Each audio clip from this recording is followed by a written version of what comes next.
Bryce, it's really, really cold. It's really, really cold outside. So cold. Oh my gosh. I thought I would not have to go outside at all. And then I had a package incorrectly delivered to me. And so I had to be a good Samaritan and go take it to the other side of the apartment complex in the 30-degree cold. And then I almost slipped on the stairs. They did not salt the stairs. Oh no, that's I was just wondering because we've got our webcams on here and you just turned on all of your awesome LEDs and they're all like icy blue. It just it looks really really cold. Oh, it's even colder. You guys should see color temperature change. See how cold Bryce's apartment is. Welcome everybody back to the Rage Like podcast right here on Rage Like. I'm Jeff. Hi, I'm Bryce. And we have Bryce specifically asked me, can we not cover every single is there a story where it's like several ants spelled out doom on a sidewalk and somebody from Kotaku took a picture and we're going to spend 20 minutes talking about like how insects play video games, etc., etc. So I'm hoping I actually did something I haven't done in a long time where I pulled up all the news of the week and I got rid of a lot of bullshit. So I'm hoping we're in for a real streamlined week. We maybe even get some questions in. That would be my first time taking Rage Like questions, I think. We will shoehorn at least one in. Okay. But before we get to all that, Bryce, what have you been up to? I haven't talked to you in a little bit. What have you been up to the last week? Anything good? A little while. I started Control. It's on PlayStation Plus now, the Ultimate Edition, which includes the PS5 port. And this is my first time playing Control, and I had managed to avoid spoilers or anything about it. And I'm really digging it. And I haven't the one thing I guess I shouldn't have been too surprised about is it's a little bit of a spooky game. It's kind of a little scary, I think. I don't jump scares are not jump scares are kind of a faux pas nowadays anyway, but just, the dark corridor and all the whispering. It's almost kind of all that hissing from the hiss. And then all the red lights and all the creepy enemies and all the explodey guys and stuff. And so, it's just on the line. I think it's just right on the line for me of like, this is just right in terms of how much I can take. Cause I feel like the gameplay is really good. I think the action and fighting is fun and the storytelling is, I think really inspired. So, all of that is like coming together in like a really good package. And so I'm digging it. You played Control already, right? You've played that a while back, right? Played Control, played all the DLC. It was my favorite game from 2020. And it is unquestioningly my favorite Remedy game ever. I came to Alan Wake a little late. Quantum Break, I tried. I just, I like Max Payne well enough, but it's kind of way back there. So yeah, I really like it. In fact, I'm really curious to know how far you've gotten, because that game is like, I don't know. It's also kind of a Metroidvania game in a weird way with the different, like the different powers. Like you start out and you're just like, oh, I got a gun. This is pretty cool. And by the end of the game, you're just flying around like an X-Man, throwing crates at people, throwing crates at monsters and all kinds of shit showing up. And I loved it. I am not too far in. I won't be spoilery for anybody because someone had tweeted me a character's name and I forgot that character's name was named very early on in the game. And I went, okay, I'm not reading any more tweets because I can't even do that. But I am making my way to the Panopticon. I'll say that. I'm making my way to the Panopticon for the very first time. I was just about to ask you whether you'd been to the Panopticon yet. I'm not yet.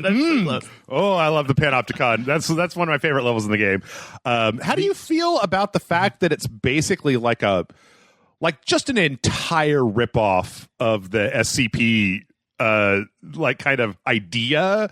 I mean, it's not it's kind of got the same things, but a lot of it is kind of just the SCP Foundation with the serial numbers filed off.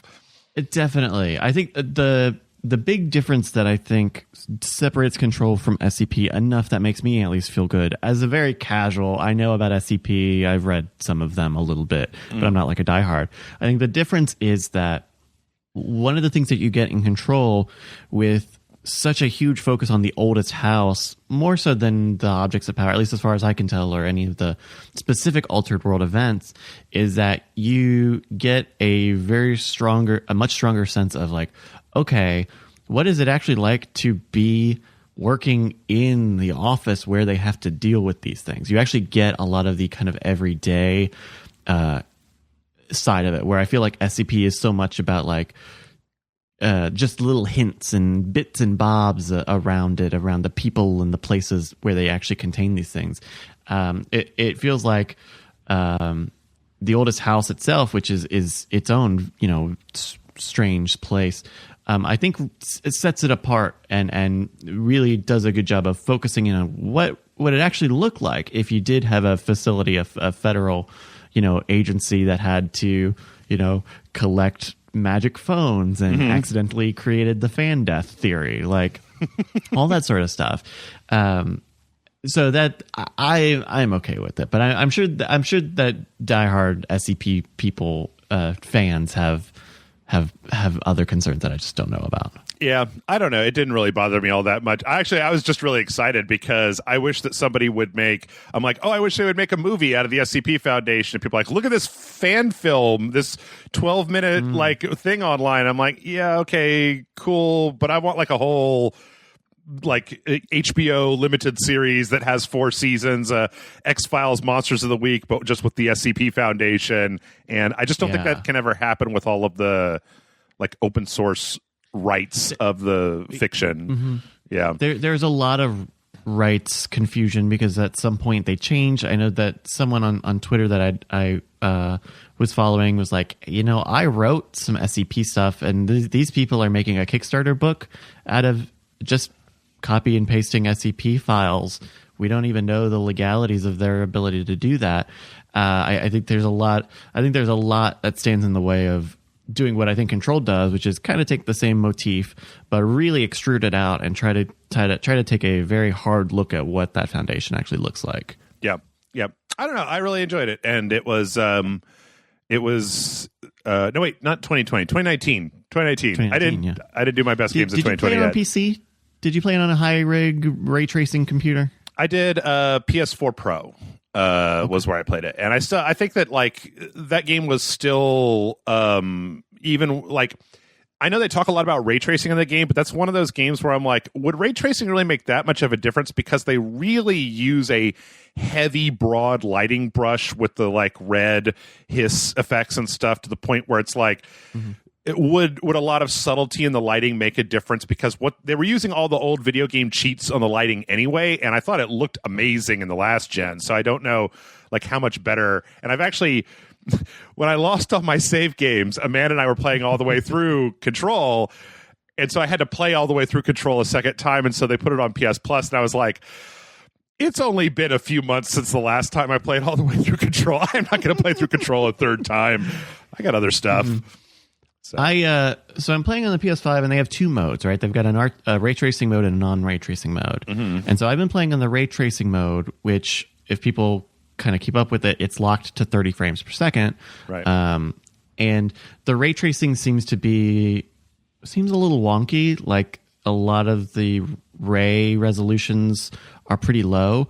Like you get really good, true reflections in a lot of the glass and the textures and stuff. Okay. But a lot of the lighting stuff, and then they have a motion blur that I think really is interacting with the ray tracing in a very weird way. So you might be slowly moving the camera, panning the camera around or something, and you'll see the rays like sparkle. You'll see like a very weird delay sort of thing to the ray tracing, and I don't know if that's a glitch or what, but but I've been playing it in that 30 frames per second mode, and at some point I think I'm going to switch over to the 60 frames per second performance mode that doesn't have ray tracing, just to see what that's like. I don't necessarily need super high resolution because I'm still just doing 1080 1080 displays and stuff, but it's been interesting, and I think part of it is like this was a pretty early like RTX ray tracing game, so I'm sure those technologies and stuff will get better and more sophisticated, and they'll be running at higher resolutions and not kind of be handling some of these performance issues, because there are some things where it's like, the game loads really well. The character models look really nice, but then there are definitely spots in the game where some textures are really low resolution, where like it almost feels like you're waiting for them to pop in and they're just not going to pop in because it's an unimportant little sign or something on a column. Yeah, which is very weird because a lot of that game focuses on environmental details like that. There are a lot of puzzles so far that I've done that are like, hey, you kind of need to look at this very little detail. Yeah, like all the minutia. Like have you been to the, probably not, but clocks? I was thinking the room with all the luck stuff in it. There's like a room that has a lot of like lucky items in it. Yeah, you pass through that at some point, right? Yeah. It's a very strange thing, like it's still early days for the new consoles. They're doing up ports and stuff, so it'll be interesting to see more built for PlayStation 5 stuff or high, next gen stuff. I'm not entirely sold on the whole ray tracing thing. Like I think I was really before I got the new gen systems, and then when I got the new gen systems and started turning it on, like I guess it really just depends on the game. Like I thought it looked fantastic in Spider-Man, but I can definitely see where for another game I would prefer to have the frame rate. Because like with Control, I just don't know. I mean, Control looked really, really, really good. And I mean, it's not like video games didn't have any lighting engines before ray tracing happened. So it really becomes a question of just like how much better does it look if you've got, relatively up to date last gen textures, but then this new lighting model. And I think you really need something that takes advantage of it more than anything else. I don't know. Yeah. Maybe it's I'll load a million little details in a lot of cases. Like the Digital Foundry people did a really good long video of like, here's Cyberpunk with ray tracing on and ray tracing off. And they go into a lot of detail of like, here are how game developers basically fake in a lot of cases, lighting reflections and refractions and blending and stuff like that. And when you watch that video and they're focusing very specifically on these different scenes, but especially something like Cyberpunk where without the ray tracing, the lighting goes from like being close to very inaccurate in a lot of places. And I think that's something where maybe they were banking on leaning more onto ray tracing to solve some of those issues, or who knows what. But yeah, it's definitely a case by case thing, right? And it's not always ray tracing lighting, right? It can be ray trace reflections, like in Spider-Man, right? Yeah, you get true reflections instead of box, skybox, fakey reflections.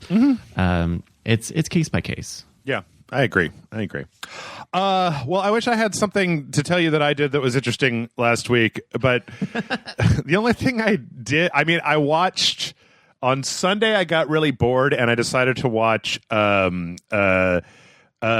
War and Endgame back to back because an all day. Yeah, WandaVision kind of got me like back into like, oh right, I like the MCU. It's just been like a year and a half since anything good came out of it. So. Because how's going back to it? Does it stand up, especially back to back with like no gap between those movies? I think so. I actually ended up like looking at little details and being like, oh, hey, look, when they open all those portals at the end, there's a bunch of Ravagers from Guardians of the Galaxy Volume 2 coming out of the back behind all those wizards over there. And it was like, why did you see that? Brain, what are you doing? And it's like, well, I've seen the Wasp come down a whole bunch of times. I'm like, get out of the way, Wasp. Who's behind you? It was really long. Like I was watching Infinity War and I got to about 2/3 of the way through Infinity War and I was just like, man, I haven't watched this movie for a long fucking time. And I still got like a whole nother one left to go. But I don't know. I think it's a nice, like, I feel like the best comparison was when like the last Lord of the Rings movie came out, and I feel like everybody at one point was like, all right, Saturday and Sunday, I'm going to watch all 3 special edition movies. I'm just going to block out my entire life and just sit here and watch them drag that goddamn ring all the way to that mountain. But no, it worked out well. And then I guess I also watched Promising Young Woman, which is so heavy. It was very good. Yeah? Do you know what that movie is? I've never heard of it. No. It was. It came out a little while back. It's got Carey Mulligan who the only thing I really know her from is as Sally Sparrow in the Blink episode of Doctor Who. And she plays this young woman who works at a coffee shop with Laverne Cox, and it's kind of this quirky thing. And it kind of the beginning of the movie. I don't want to if you want to watch it, you should go see it. It's a revenge. It looks like a movie, revenge kind of action. Bo Burnham's in this thing. Alison Brie's in this thing. Okay, yeah, it's got a lot of people in it. It's very well acted. It's very heavy on the subject matter, and it's weird because it's kind of in the vein of not really like I Spit on Your Grave, but it's like if I Spit on Your Grave was mixed with a weird, quirky romantic comedy and also like an indie art house movie. It's very strange. It's got a lot of really heavy really heavy themes in it. There's a lot of sexual assault as part of the whole story, but then it's also kind of partially a romantic comedy, and it's got the most ominous, awesome symphonic version of Toxic by Britney Spears, and it is amazing. Oh, really? Yeah. It's very good. It's just it was quite a bit. It swings back and forth between being kind of funny, being kind of wry, and then being very heavy to the point where you're just like, Jesus. So but I didn't want to lead with that because last week I led with PG Psycho Goreman, and then Red Letter Media put out their Psycho Goreman video 2 days later, and they also watched Promising Young Woman and talked about that. I want to be like, I don't just do whatever Mike and Rich tell me. Okay, I'm my own person. So yeah, but I don't know if you're into that sort of thing. Well, let's not mess around anymore. We still do have a fair amount of news, and I just feel like it wouldn't be. Back a long time ago, we used to call the Rage Like podcast the who was that guy? Who's that Xbox guy? Not Peter Molyneux. Peter Harrison. No, I think it was the guy before him that got fired. Was it Spencer? Xbox Spencer. Phil Spencer Memorial Podcast. Oh God, no, it was before him.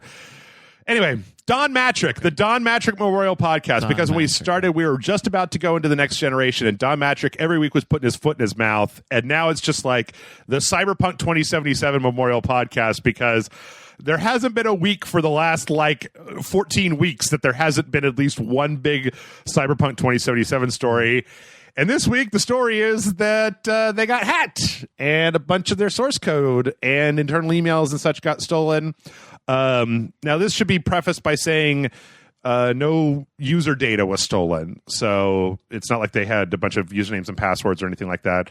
But apparently, in addition to a lot of internal emails and such, they also got the source code for Cyberpunk 2077, The Witcher 3, Gwent, and then an unreleased version of The Witcher 3, which from some of the reading that I did sounds like they're retooling The Witcher 3 with ray tracing for a current gen release. Right. So I'm not sure if it's that or if it was something else. I think that's that, because I think they announced that about a year or so ago. Because I had the same thing of had that actually been announced, or was that just a thing everyone knew was coming? But I think that they did announce that they would be upporting Witcher 3. And they actually published on their Twitter, they published the ransom note that the Hackzors left, and it's I think it's great where it starts out and says, "You have been epically pwned." It's like, oh, do hackers still talk like that? Is that what's going on? Yes. So they basically demanded cash, and then if they didn't get cash, they said they were going to basically send a lot of the documents to game journalists, and then they were going to sell the source code online. CD Projekt Red basically said no, we're not going to deal with this. We'll just deal with the fallout if it happens. We're not going to cave to the demands of these filthy Angelina Jolies out here taking our stuff. And they had server backups. So even though that they had encrypted the servers, the hackers had encrypted their servers, their data servers, they have been able to restore it. They probably lost very little actual data or progress, in this hack. Right. This is this is very strange. I think, why does a hacking group do this? CD Projekt Red, who, pre Cyberpunk launch had, a very high image, had a very well respected image as a studio and a publisher. And now, Cyberpunk comes out and all the console versions are weird and they're dealing with all these refunds and glitches and bugs and stuff. And now, they are, this is a huge hack, not just contemporary game source code, but also business files and information on how they run their business, unreleased games. This is a big, it's a big target. And man, just to see how far we've come in these past few months, this is a shame. And it's awful that this happened to them. I mean, don't get me wrong, this should not happen to any company, getting hacked and being a part of ransomware, but it doesn't come out of nowhere. Yeah, right? I think the last time this happened was Capcom, right? It was a year and a half ago. There was a giant Capcom leak where some of the Resident Evil stuff came out. There was a lot of internal emails and stuff like that. A lot of the roadmaps, I remember that. Mm-hmm. So it is really interesting.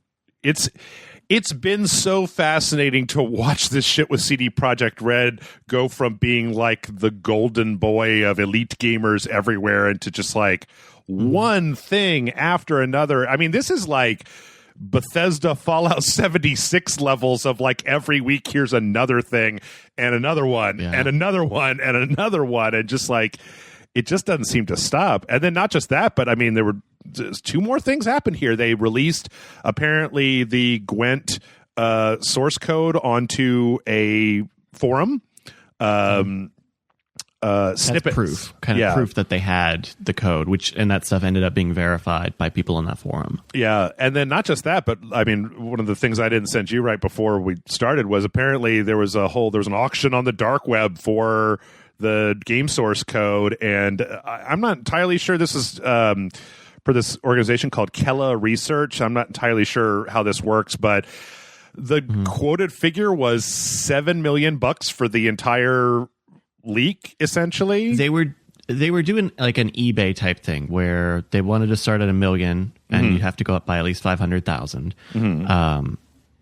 or you could buy it now for $7 million. And so we don't know the details of the transaction, but again, people who are on these forums seem to believe that the transaction has taken place and someone has bought this code. Yeah, I mean, it's kind of strange. One of the details of this is that apparently there was supposed to be some sort of agreement that when they bought it, that then this data wouldn't be distributed any other way, right? That buying it meant that they have exclusive access to the data.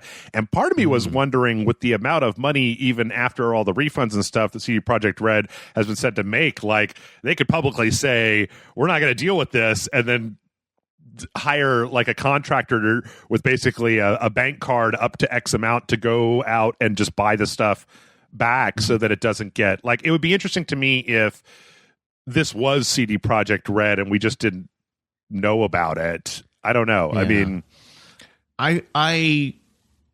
I would imagine whoever bought this code would need to be someone who is vetted in these forums, which would kind of require a lot of pre-setup in terms of having a background and having the bona fides to kind of pass a sniff test. And I wonder if it's very dangerous to do this, because if suddenly we find out, oh, actually CD Projekt Red just bought their data, then suddenly you know that you have a very valuable target in CD Projekt Red. I mean, you can, after the hack, you can beef up security, all day, but short of taking everything offline, especially in a time where we're all remote working, where that's not feasible, that just means that you have a very valuable target that is willing to pay out. And that would be way more dangerous than letting people find out what their next game is. I guess I wonder who would pay $7 million for this. I've never been to the dark web. Maybe $7 million is chump change in the dark web. Maybe that's where Jeff Bezos hangs out to spend his $2,000 a minute or whatever he makes.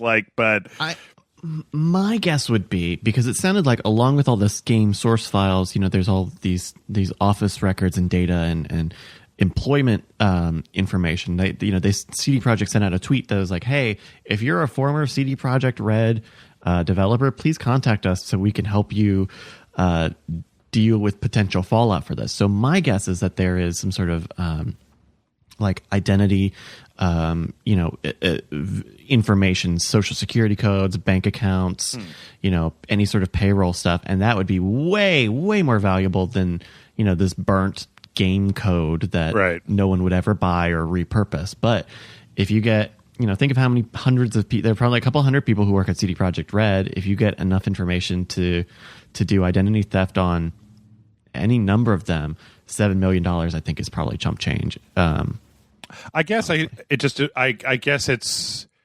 it's an interesting intellectual exercise to think of, what kind of organization on the dark web has $7 million to spend, even potentially for the return of the hack. I mean, I'm assuming that they aren't buying this essentially on spec and then paying the hacker back over a period of time. And there's so many things that could go wrong in any one of these scenarios that number just seems insanely high to me. Who would have $7 million to just to give for data? It seems very strange to me, because that seems like an incredibly high number. I think, outside of, I think that number is not crazy if the pool of people that we're talking about and the ultimate goal of this data is for identity theft and for fraud. I think the people who would be able to use this data, use that, personnel data, to actually turn a profit on it, have the money to invest in this. It's basically an investment on that. And if you are a group that, buys and sells credit cards and social security numbers and stuff online, then I bet you can put together the scratch, especially if you believe you're going to get a good return out of it. Yeah, maybe. Maybe they're all but we're not dealing with this is not dealing with game piracy groups. This is this. Are you telling me this isn't the Where Is crew? Yeah, I don't know. Maybe I guess it could also be like a foreign entity or something like that. I don't know. It just seems like it just seems very high. I don't know. I saw that $7 million. There's a lot of sticker shock there about who has that to just throw around. And if in the world, in the sphere of gaming, right? There are kind of unscrupulous websites where you can buy CD keys, and we know CD Projekt Red and GOG are kind of on the other side of dealing with illegal key merchants. It maybe. I don't know how GOG and all of their stuff is separated from CD Projekt, and if that stuff is in there at all. But if there's information on how to access GOG or how to generate keys or how to access accounts, access Steam accounts, whatever, there's a lot of hidden value in that world too. Okay. Though I think that would be a little thornier. I don't know. I also have a lot of weird moral, a lot of moral quandaries about this, because part of me is I will admit to having an excitement about the idea that we might get more details on what the hell even happened with the development of Cyberpunk 2077. Even though we've had I feel like we've got a pretty good idea at this point, but getting specifics. Would be interesting, but on the other hand, if this is the way that has to happen, I'm not a fan of people getting their shit stolen. I don't want that to happen unless it's Konami. I'm okay if it's Konami. I hate Konami. I'm also not really a huge fan of Warner Brothers, especially after this Nemesis patent finally went through. I feel like this happened last week, and I kind of glossed over it. And then I spent the weekend thinking about it. So for years, Warner Brothers has been trying to patent the Shadow of Mordor Nemesis system, and they finally managed to do it February 3rd of 2021, and it goes to effect February 23rd of 2021.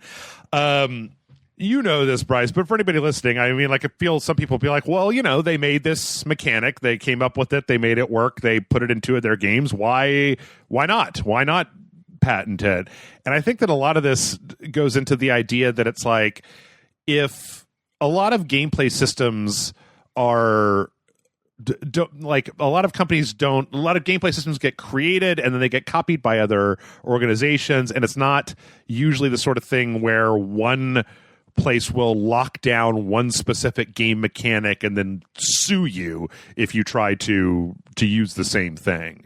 There have actually been a few instances of that. Like, I think that what's the big one I always remember is Namco Bandai has like the mini games and loading screen. They patented that like 10, 15 years ago, and that's the reason that you don't see that very often.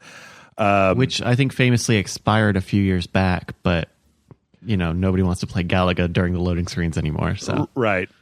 Well, we don't even have loading screens anymore now that we're on the current generation. But I don't know. What do you think about this? Are you as down on this as I am, or just kind of? Yeah, I mean, software patents are very, I think, very tough, especially here where this is not just software, but this is like very broad in terms of. Let's see if I can find the specific thing here. But the things that this covers is really broad, and it sounds like that the wording on it is also it would cover a lot more than just what the nemesis system is specifically. Like even just the name of the patent: Nemesis characters, Nemesis forts, social vendettas, and followers in computer games. It's one thing where it's like, okay, in the very specific instance where we've built it for, these Shadow of Mordor games, whatever. That's a very specific thing we're trying to protect. I could maybe see that, but a lot of the stuff is it sounds like from hearing from other developers that this is very broad, and this would cover things that are not specifically the Nemesis system, or would cover things that already exist, already have been released.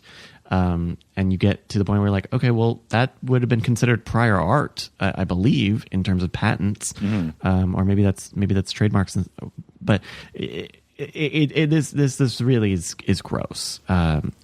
I don't like this at all. It actually really depends, because it's funny, the abstract, I'm looking at the actual patent here on this Google page, and it says, methods for managing non-player characters and power centers in a computer game are based on character hierarchies and individualized correspondences between each character's traits or rank and events that involve blah, blah, blah, blah, blah, right? Like, this is very broad, but then they have a whole series of like their diagrams for how this stuff is supposed to work, and like some of them, like this one is very specific about like showdown, NPC runs from player, dialogue, faction. Like a lot of these illustrations have like a much more specific flow chart that seems like it's very specific to what was going on in Shadow of Mordor. But I think the best refutation that you can have of this is when people are like, guys, the combat in Shadow of Mordor was from Batman Arkham Asylum. The traversal in Shadow of Mordor was from Assassin's Creed, 2, right? Like there were already a lot of mechanics that were in Shadow of Mordor and Shadow of War that were wholesale lifted from other games. Like if Rocksteady, I guess Warner Brothers owns, I guess Batman Arkham Asylum is a Warner Brothers joint, right? But like if Ubisoft had worked to patent the traversal of Assassin's Creed, then you couldn't have made Shadow of Mordor the way that it was, because you would have had to, you would have figured out a different way if any game that tried to dupe Assassin's Creed was suddenly getting dragged into court. A lot of it, I guess, also kind of depends on whether Warner Brothers is going to be very litigious, and if they're going to go after people with a tenuous connection, or if they're looking. I don't really have a good sense of Warner Brothers as a company and how litigious, how draconian they are about this sort of thing. And Warner Brothers have money if they wanted to, and if you are, this Eurogamer article makes a good point of like, just because you have a patent doesn't mean that you enforce it ever. But if you are an indie game developer and you make a game where it generates a villain, and the villain kind of follows your own storyline in a procedural way, well, are you going to be the person to test this patent claim? No, because you don't have the money for it. Yeah. And if you're a big AAA developer or publisher, would you ever greenlight a feature when you have someone in legal say, "Hey, this looks very similar to Warner Brothers, to the Nemesis system"? The bill will come to about this, and we don't even know if we are going to win or dissolve this patent. It's a lose-lose in both of those cases, where most developers will not be able to challenge this, and the ones who will are going to be smart enough to know that it's going to be very expensive and not a guarantee at all. Yeah, I mean, you kind of alluding to the same thing, where large corporations would basically be like, why would we even spend, say, a year or two in early development for something built around this interesting concept when the whole concept might have to be scrapped for legal measures and just tank the entire game. Which it also, I mean, a lot of this stuff is kind of procedural, but from my own personal perspective, I think it's bad because I think that Warner Brothers and Monolith, I think it's Monolith, have really squandered a very cool mechanic. Like, I've only seen this in 2 games, and Shadow of Mordor came out, oh God, what was it? Like 2015, 2014? 2014. The first one, probably, 2014. It was so striking. I mean, I really love that game, and it was such a striking system in that game, and it worked out. And then it's like, Shadow of War was kind of dragged down by all the horrible microtransaction stuff, and they shoved so many orcs in there that it got diluted. You got to the end of the game, and the first guy you killed was supposed to come back as just like, I return, and they were like, that was like 25 hours ago. I don't know you. Who are you? But yeah, a lot of game developers online basically just being like, this is garbage. So what is not garbage, though, is this Unreal Engine NPC creation thing, the metahuman creator, which is a set of dev tools. It actually seems a lot like before Cyberpunk 2077 came out, they did a lot about kind of procedurally generating like emotion and lip sync and stuff in faces, and that Epic is kind of taking... I feel like there's a lot of different companies that have worked on this. If you go all the way back to like, I don't know what Mass Effect style, like dialogue generation, like the difference between bespoke cutscenes and then like, having a model that switches between different facial expressions. And when you have a game that has like a zillion lines of dialogue, you're not going to hand animate every line of dialogue. So you need something that's a little bit more procedurally generated, and that it looks like Unreal is kind of looking to take this to something like a Cyberpunk 2077 level, except built into the actual Unreal Engine, which a lot of people have access to. And especially when I think about this technology combined with the last demo that they showed, with the kind of like photorealistic lighting being done automatically and having like really large textures that were able to be scaled up and down dynamically within, it makes it seem like a set of tools that would make it really easy for indie-ish developers to approach something that looks like to create something that looks like a AAA game without having to have the resources of a AAA studio to do it.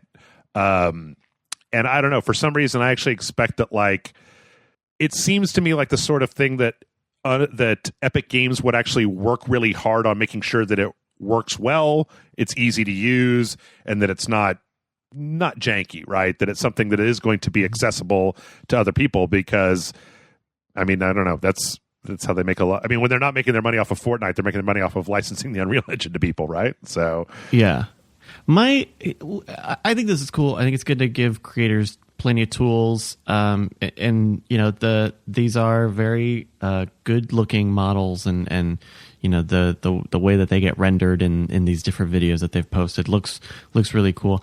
My question to you, Jeff, is what do you think about the aesthetic look of these characters? Like, I think that they look very high resolution, and I think that they look like a very detailed human video game character. Mm-hmm. But I don't know that this is what I would consider. Maybe it's because a lot of the video footage that's come out is let's say very photogenic characters that they show off. Mm-hmm.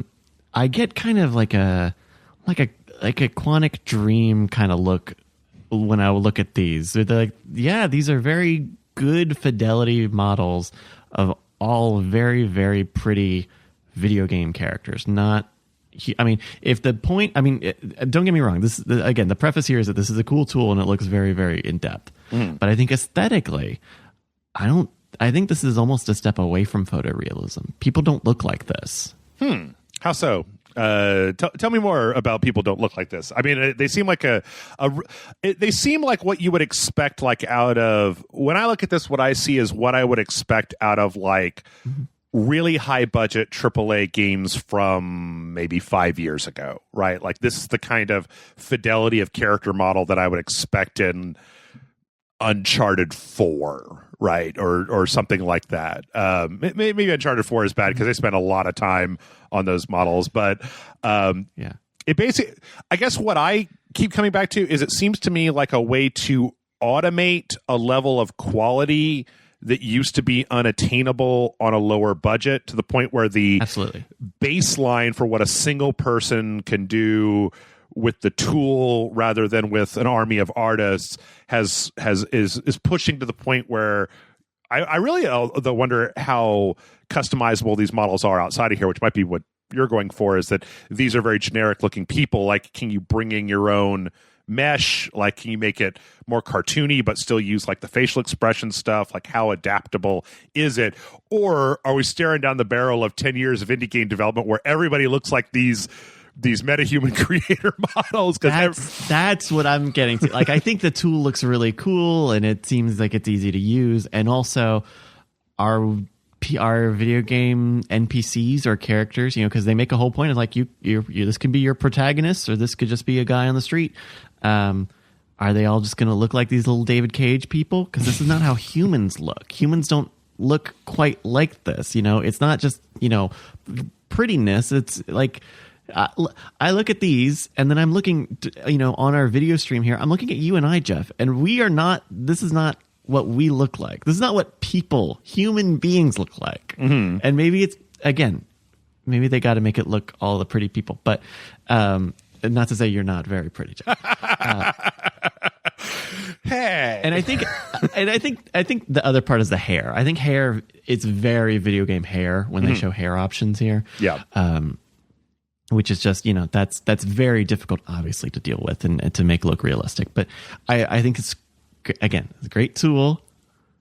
I would love to see I would love to see how you can break this. I would want to see what the limits are to this, and see, both ends. See someone really stylize a human character, and also really aim for what a human looks like, a photorealism of a human, not just a very good video game character. Okay, I could see it. Yeah, it will be interesting. I guess my hope is that tools like this will start at some point to make the super stiff JRPG character that only walks in their walk cycle, turns in their turn cycle, and really, really, really obviously goes from canned animation 2 to canned animation 3 with hand on hip, and like does head tilt number 4, and then like, oh, here comes sad expression. Like some of those Spike Chunsoft games, man, you watch their face go from like neutral to sad, and it's just like, Oh God, come on, guys, smooth that shit out a little bit. Yeah, definitely. But yeah, I will be interested to see. I'm really interested to see once this next version of Unreal Engine gets out there, and then once it gets into people's hands, like what it does to game development. But the effects of this will not be seen for 5 years at the very least. Yeah. Well, things that we can see happen right now are Microsoft creating a new company called Vault that apparently is going to be housing. It's unclear whether Zenimax is going to be like rebranded. It says in here it's going to be integrated into this company. So Microsoft has been buying studios, and when they bought what was it, like Double Fine and Obsidian, and there was like one other big one in there. Those Ninja Theory? Ninja Theory, right? Yeah, those just became like a subsidiary of Microsoft Games, but because Zenimax already has like Arcane and Machine Games and a bunch of Bethesda like under it, that they're basically creating this new entity called Vault to hold all of those. So it's like what? Vault is a subsidiary of Microsoft, and then Vault is the one, because a lot of this, there's an article that we were reading here off of IGN that talks about how apparently it's been a very hands-off approach to the acquisition of Zenimax, where they've basically been like, we just want you to keep doing what you're doing, but we just own you now. But instead of being like absorbed into the Microsoft org, they're kind of being kept in their own ecosystem as so as not to disrupt what they're already doing. Yeah. And this is because some EU documents have laid this out. One of the things here is they mention a merger pursuant to which a newly created Microsoft subsidiary, that's Vault, will be merged with and into Zenimax. So what you might see is, because I'm sure there's also a part of the organization of Zenimax itself as a publisher of these different studios, where either Zenimax, the umbrella for everything, becomes Vault, and all of the studios stay under that, or it goes Zenimax, which is just over Vault, which is over all of these game studios. I think it's something like that, probably as a means of keeping the publishing arm of Zenimax intact, even if they want to change maybe the name, because it's a big deal, not just developing these games, but also publishing them, which Zenimax has been doing for years. Yeah. I guess it could also be something about, since this did come out of European Union story, it could also be something about like the, that it's a harder ask to basically be granted the ability to merge all of those other game studios into, because at that point, let's say you got Microsoft Game Studios, then you've got like 8 other huge game studios under there, that it might be that there's some regulation where it would be easier for them to essentially acquire this holding company that then kind of owns the stuff than to incorporate. Or maybe Microsoft just has like cold feet from all the monopolistic Windows 95 days. They don't want to get like busted up. But no, I think you make a good point in that there, Zenimax as a publisher, I'm sure, has its own organization. It might just be easier to say Zenimax is now owned by Vault, which is a Microsoft subsidiary. Just put a new square around all the squares and it's called Vault.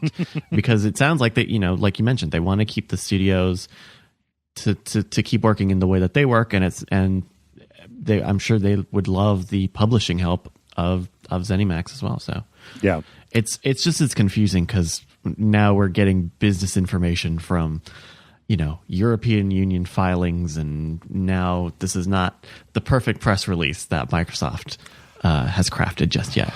I just really wanted, because with Microsoft acquiring Zenimax and Zenimax owning Arcane, and Arcane making Deathloop, and Deathloop being a PlayStation exclusive, I just wanted to load up a PlayStation game where the Xbox logo came up before Arcane on my PlayStation game.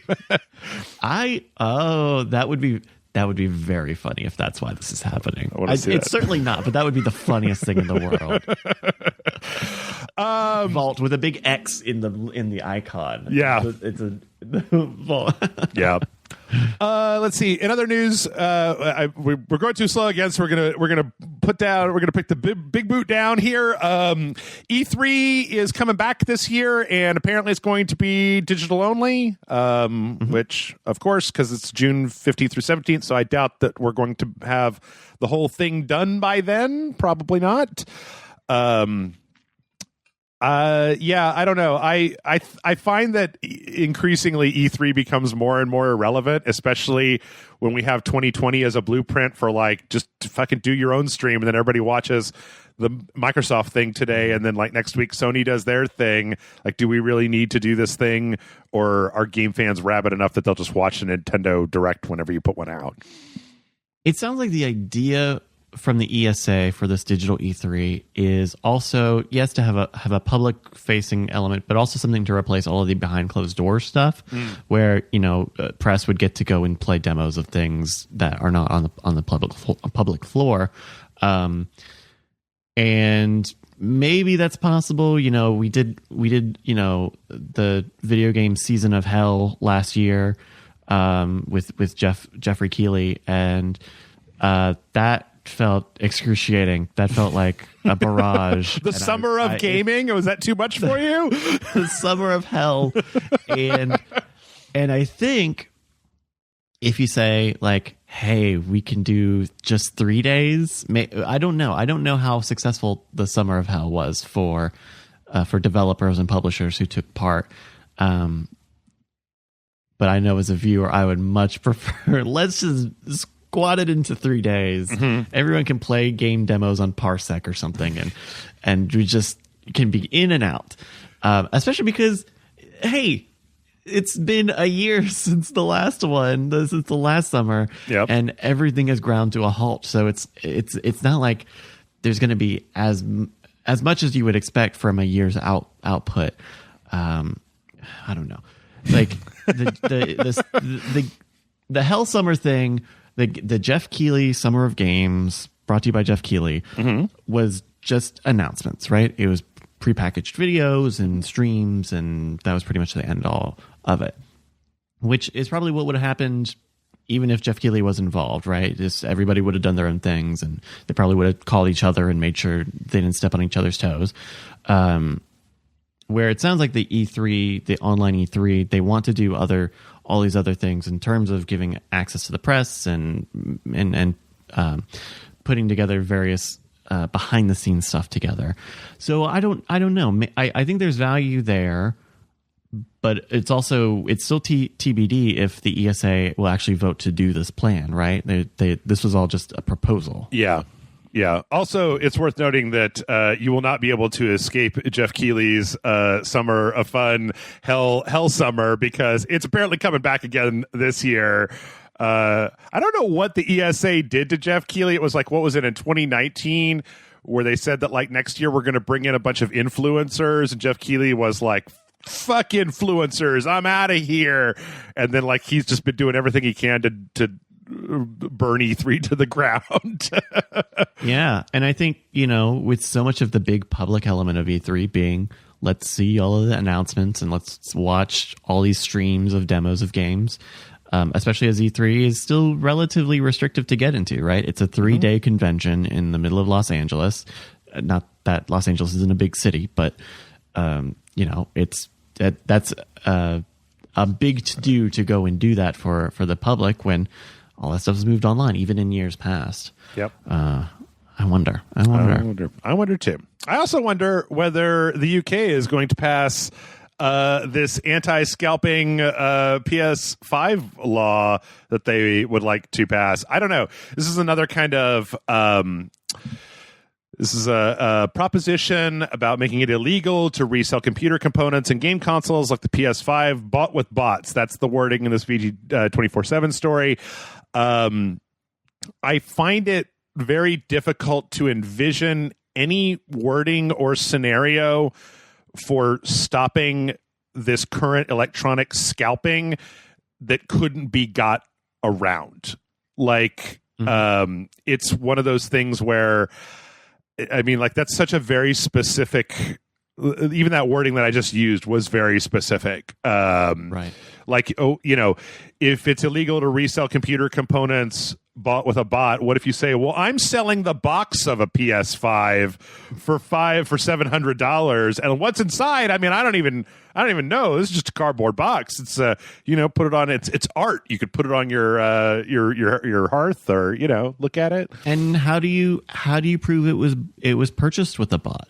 Right. And why is it just computer parts and game consoles when you look at the streetwear and the fashion sectors where that is also happening as well with a limited run, limited availability items? I mean, it's very dumb. I do think scalping is bad, and you just shouldn't. If you don't pay scalpers, and they're going to be stuck with 1,000 PS5s that they can't sell. But the law of big numbers, that's not going to be a thing, especially as availability is going to continue to be bad this year. Yeah. But this is boneheaded, and I think in one of these other linked articles about it, they don't expect this to pass at all. This is in the part of the session where they just say things so that they can get on the political radar. And I don't know what you do about scalping. Scalping is a problem, right? Having people kind of insert themselves into the process here, but saying you can't sell something you bought with a bot, or say forcing people to resell things at MSRPs, like none of those things really. You scratch under the surface and they don't hold up at all. They don't make any sense. They're either too broad. They're either so broad that they're going to fuck up something like, "Hey Bryce, do you want to buy my copy of Shadow of Mordor?" Or they're so specific that the scalping groups basically just pivot and figure out a way around whatever it is that you've outlawed. So do it out of the country. I mean, this is a UK thing specifically, but do it out of the country and then just ship. Like literally, what? Do it in Ireland, do it in Scotland, and then just ship it to the UK. Right. I mean, how are you? You don't have any control over the transaction at that point. Yeah. It's scalping's bad. No one thought that this would be a real thing, but this is still pretty stupid. I don't know. There's one guy, there's this Forbes article that came out with this one guy apparently in the UK that was just like, I don't see what the problem is. Who's this motherfucker, James or whatever, who's just like, look, mate, I can't do a British accent, so you just have to pretend like it's there. It's like, essentially every business resells their products. Tesco, for example, buys milk from farmers for 26p or so per liter and sells it on upwards of 70p per liter. No one ever seems to complain to the extent as they are currently doing towards ourselves. It's like, right, but if you went to the Tesco and bought all the 70p milk and then went outside and sold it for like $2, we would hate you and probably throw a brick at you or something. I mean, like... Yeah.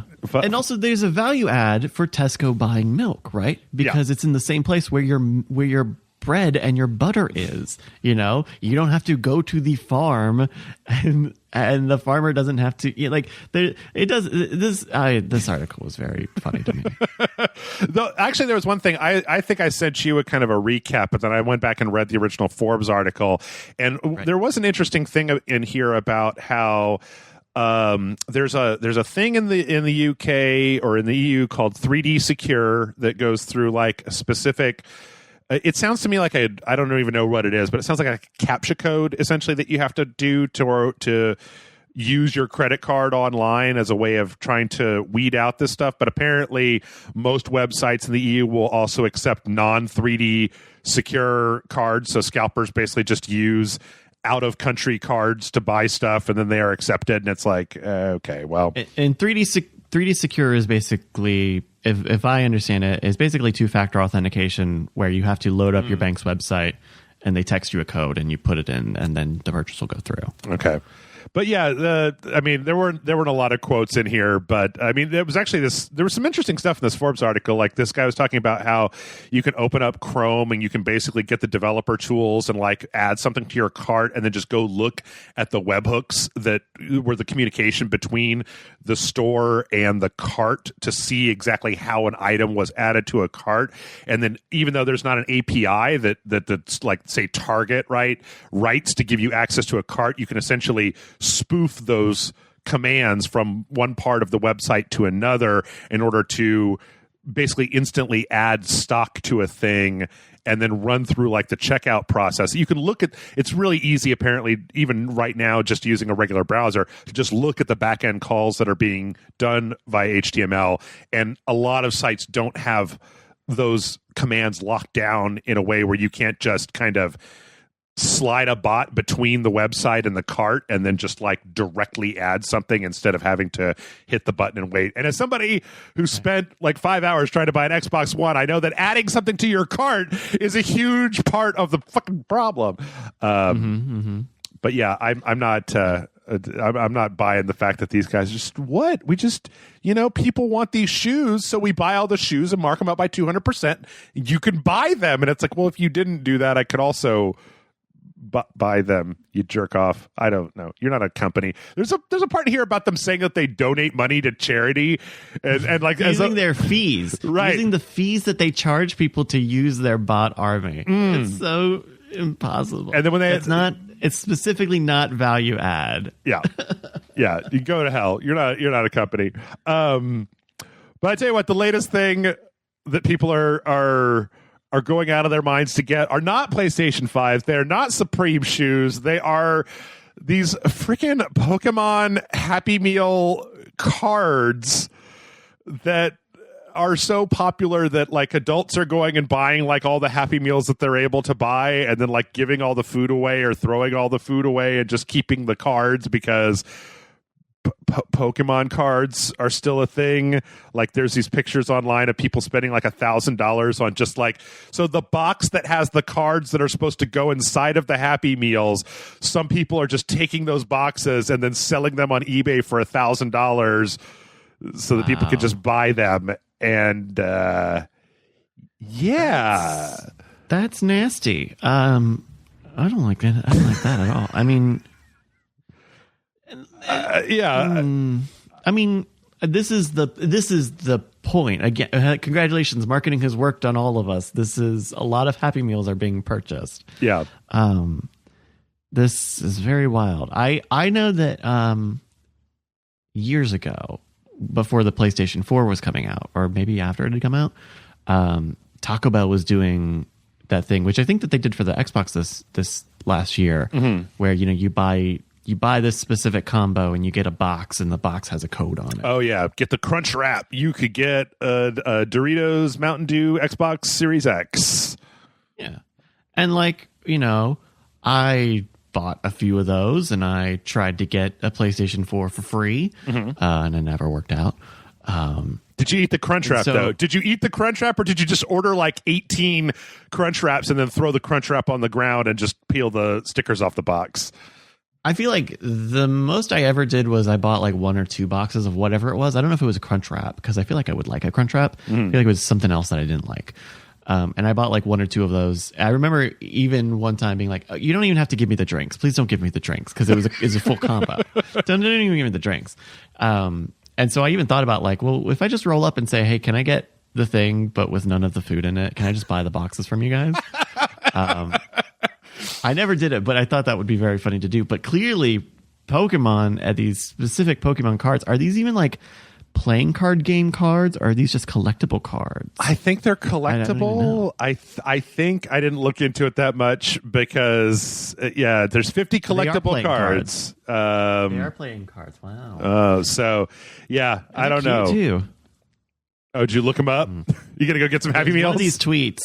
One of these tweets has got some photos, and they've got like there are holograms in here of especially a lot of the starters and stuff like that.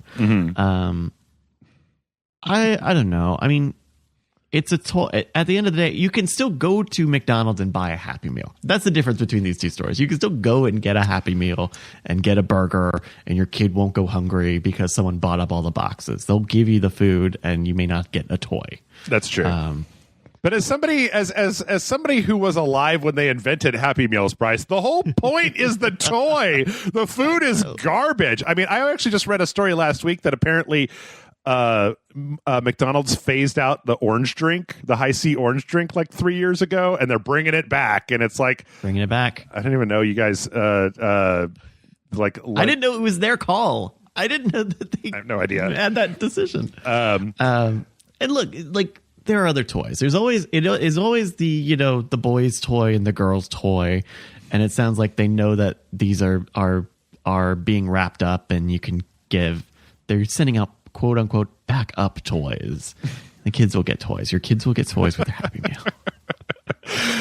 All right, let's run through a few more of these. This is a really weird story. I don't know if you read this one, Bryce, but Nintendo apparently has this Switch concierge service where you can sign up with Nintendo to get like a live human to like lay out. They've got like Nintendo Switch 101 games. One of them will make game recommendations, security and privacy, customization, but this is like literally talking to a person.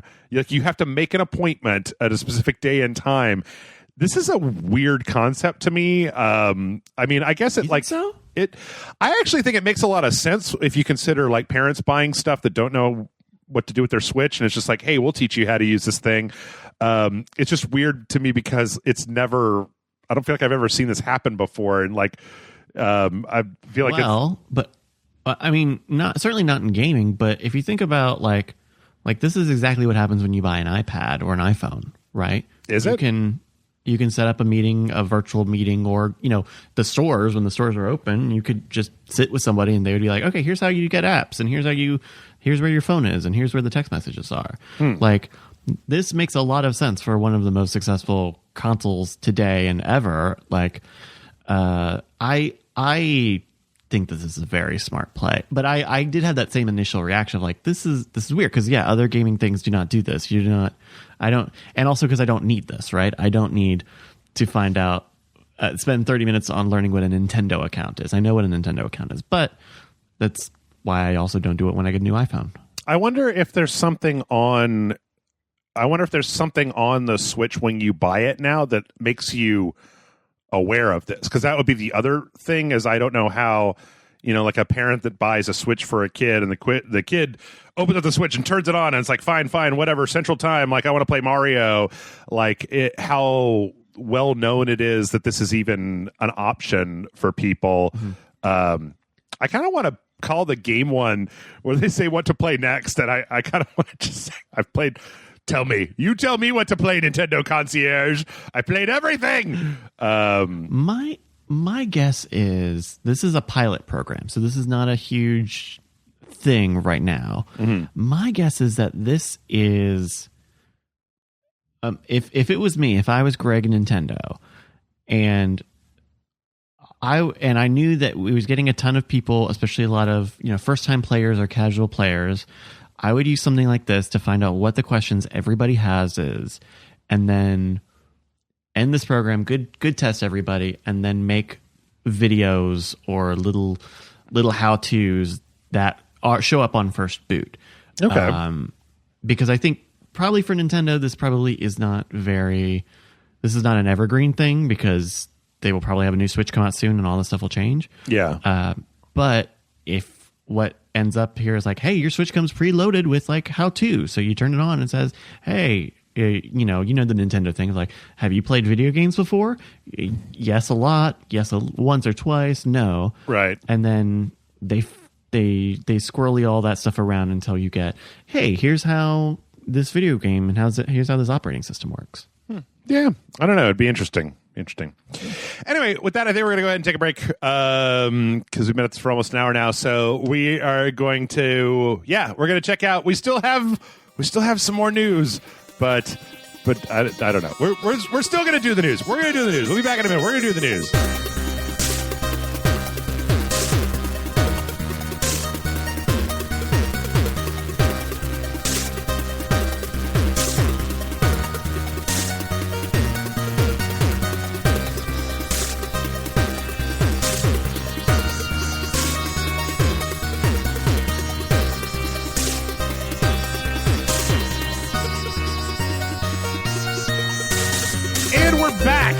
And Bryce, it's time.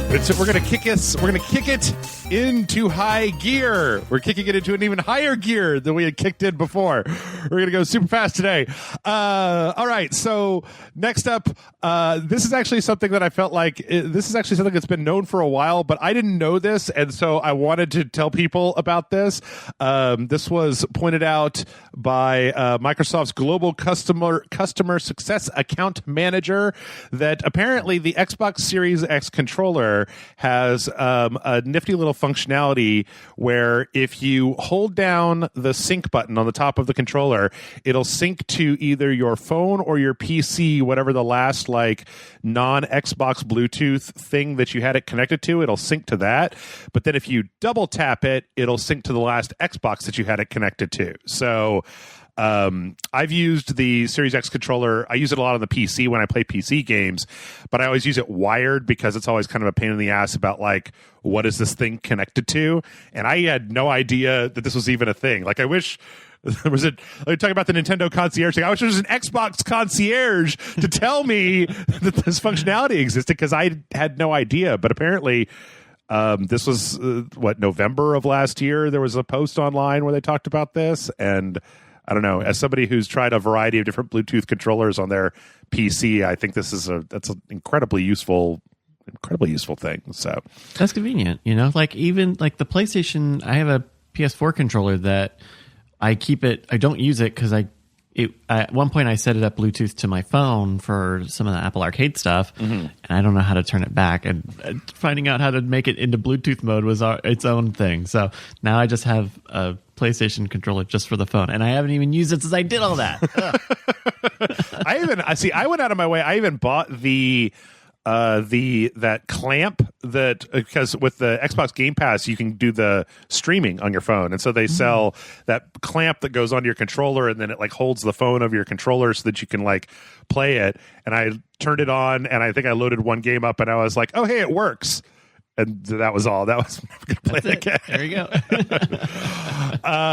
Let's see. In other wonky controller news, how about Stadia? How about some Stadia? I bought that Stadia controller too. I have an Amazon Luna controller over there that has been taken out of the box exactly one time. So, but yeah, last week we had this really interesting story where apparently the developer of Terraria, which was supposed to be coming to the Google Stadia, went online and said, so Google has locked me out of all of my Google accounts. And I don't know why, and I've emailed them a bunch of times, and so fuck you guys. Like Stadia's not, or Terraria is not coming to Google Stadia. I'm canceling this game release on my personal Twitter account, which I can say that I live in constant fear, Bryce, of having my Google account locked down. There's a lot of my several thousand Rage Select videos, all kinds of stuff on there. Yeah, it's dangerous. And as of like 2 days ago, this has still not been resolved. He's tweeting that he's buying an iPhone and he's moving to DuckDuckGo and all, and I don't blame him. It's this is scary stuff. Yep. Let's see. We also got news this week that this is interesting. So what was this? Back in like 2000 and what was it, like 2009 or something, when this when 6 Days in Fallujah was originally announced, which is a military game based on the actual battle for Fallujah that happened in, I believe, 2003, 2004. And it was originally going to be Konami was originally going to put it out, but there was kind of a big backlash about the idea of turning this real life event into a video game, and so they shelved it. And apparently, it's been picked up, and there's kind of this group that's made up of a bunch of previous game developers and publishers and folks from previous game companies that are putting it out. And there's a whole trailer for it, which is interesting because it's not really like, a lot of it is interview footage with soldiers that were actually in the conflict, and the kind of what kind of elevator pitch back. There's no shooting in it. There's no shooting in this video. It's a very dramatic, a lot of the tension of being, I guess, a soldier in the region, not knowing what you're going up against. Yeah, it's. I don't know what to make of this one. Well, I don't know. See, I'm kind of two minds about it because a part of me just instinctually recoils from the idea of taking real world events and making them into thrilling action entertainment.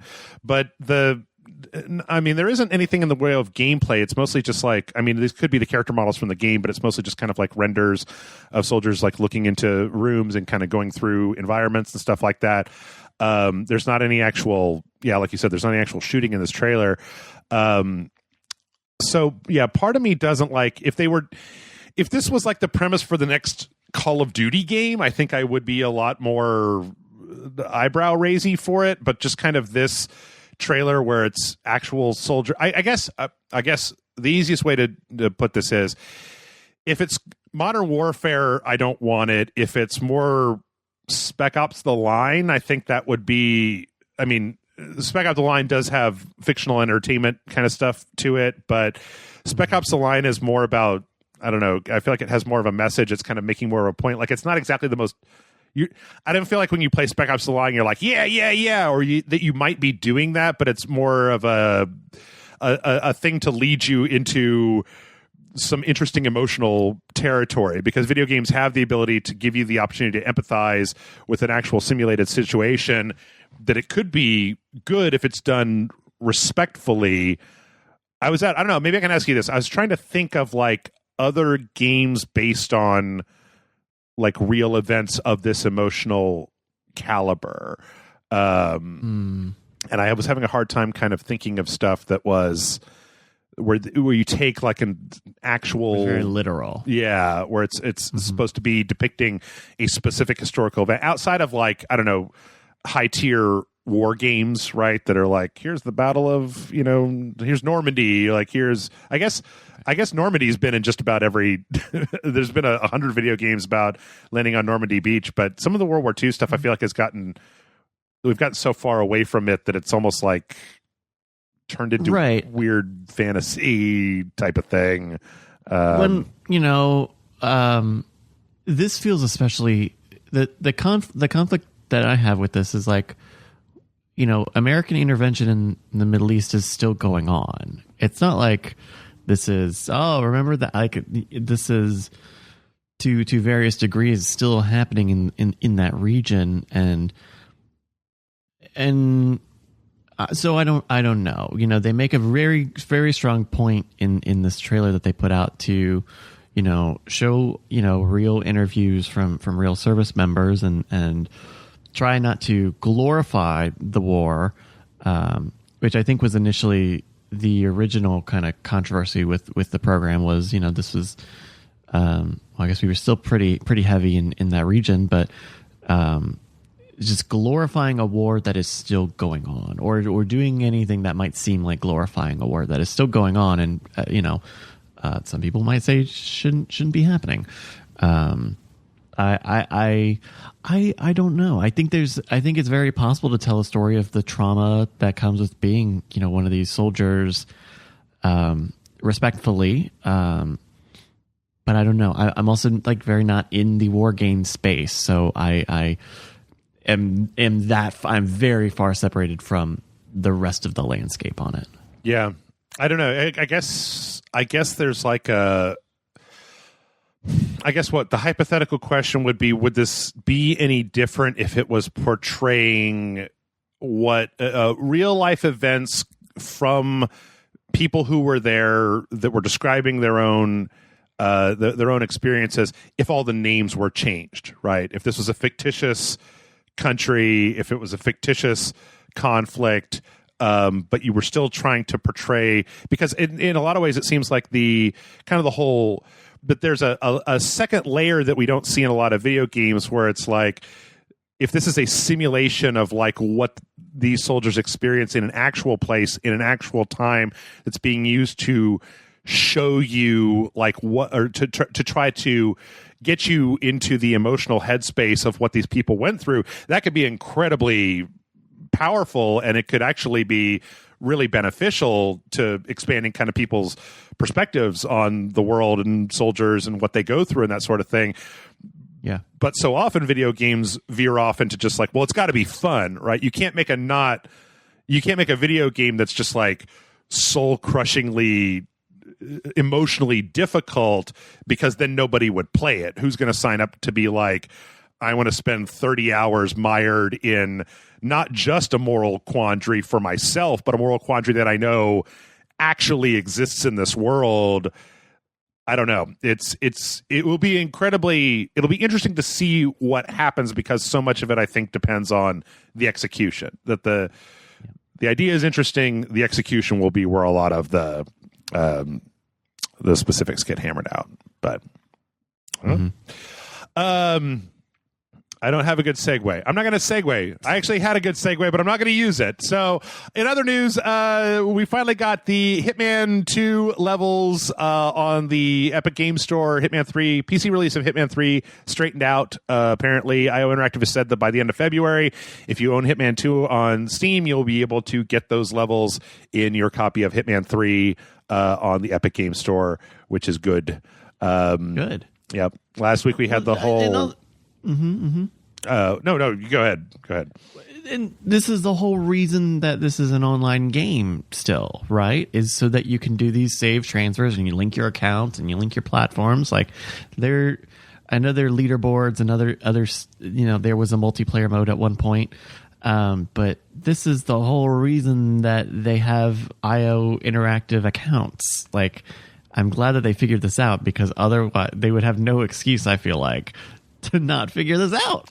I still don't know why they have IO Interactive accounts. It doesn't make any fucking sense to me. I mean, at least last week on the roadmap, they said that there's going to be new elusive targets for Hitman 3, which to me is like one of the only good justifications to be online, because, you're only supposed to do those one time. So if you were offline, there would be no way to kind of enforce that. Like, you could screw around with save files and stuff like that. But yeah, I don't know. I've been going through the enhanced escalations. You and I did the Chongqing conspiracy.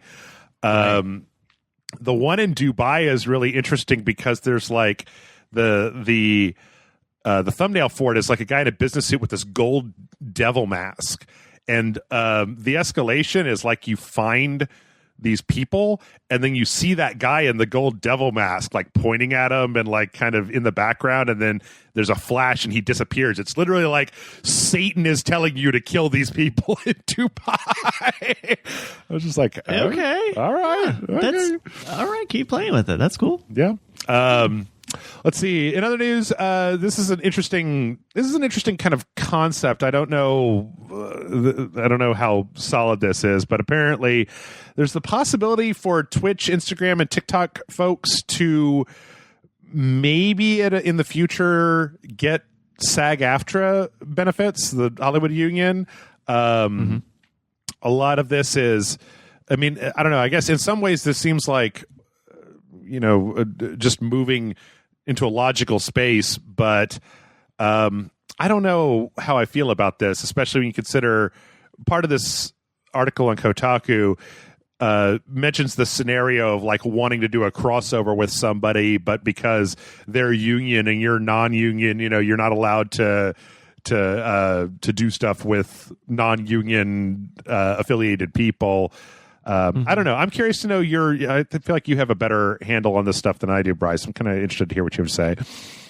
I am in the digital. I guess technically I would do production for influencers stuff. We do brand deals on videos and things, and we are not a union shop here. We're in Austin, and so I don't know enough about this to be an expert. I'll say, but I do think that for people who are making a living being an influencer or being a Twitch streamer and trying to squeak by on Logitech and Corsair brand deals and stuff, like that's very difficult to put together a complete sustainable living on that. And so I think that the benefits of being in SAG-AFTRA, of having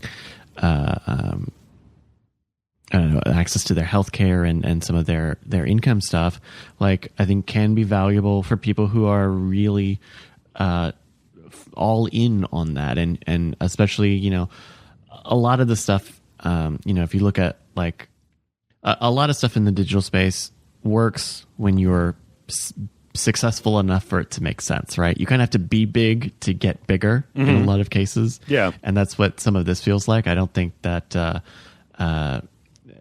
a lot of, you know, wannabe influencers will immediately join SAG-AFTRA, especially depending on what the fee structure looks like. But I think if you are in LA and you're doing a lot of brand deals, maybe it makes sense. I think it's a good option, and it makes sense that they are expanding into this because, you know, right now Hollywood production is stalled out a little bit as we continue to deal with COVID-19. So this makes sense, and I think that COVID or no, this is a natural expansion for SAG-AFTRA.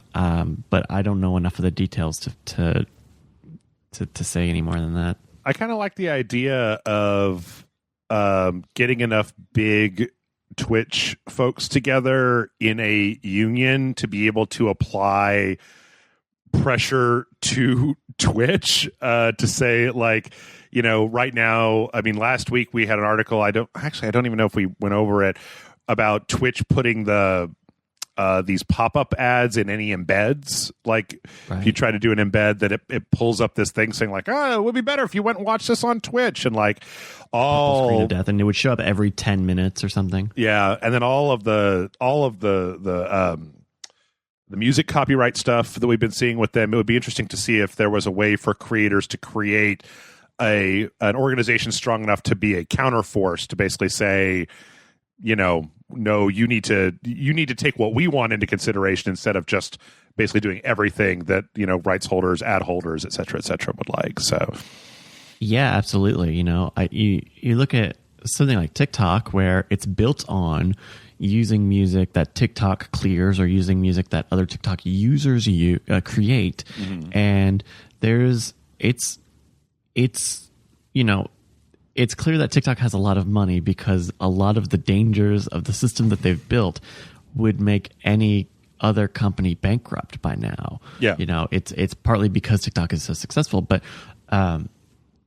you know, I think, like, I've made a few little TikToks before, and sometimes you use music that they go and they make a big music deal to do, or sometimes you use a sound that everyone's using. It's like a big meme or something, and like that stuff doesn't live forever. They will, without telling you, like, remove the audio from your videos, or they might just remove your videos and they won't tell you why or where.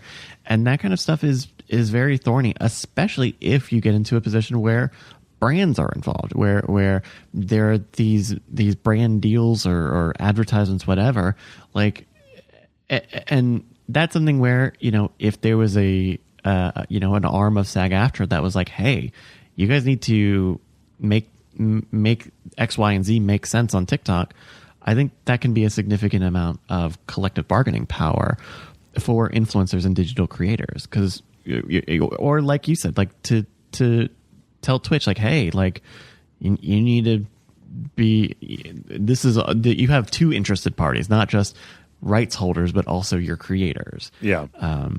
I think that there's nothing wrong with that. Me neither.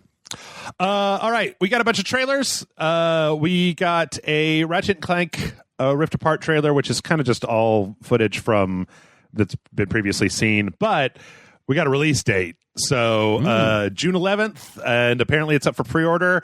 I can't wait. I'm super excited. I love Ratchet and Clank. There was one, and it was on the PS4, and I can't believe that this franchise has been in such stasis, but I can't wait. Can't wait.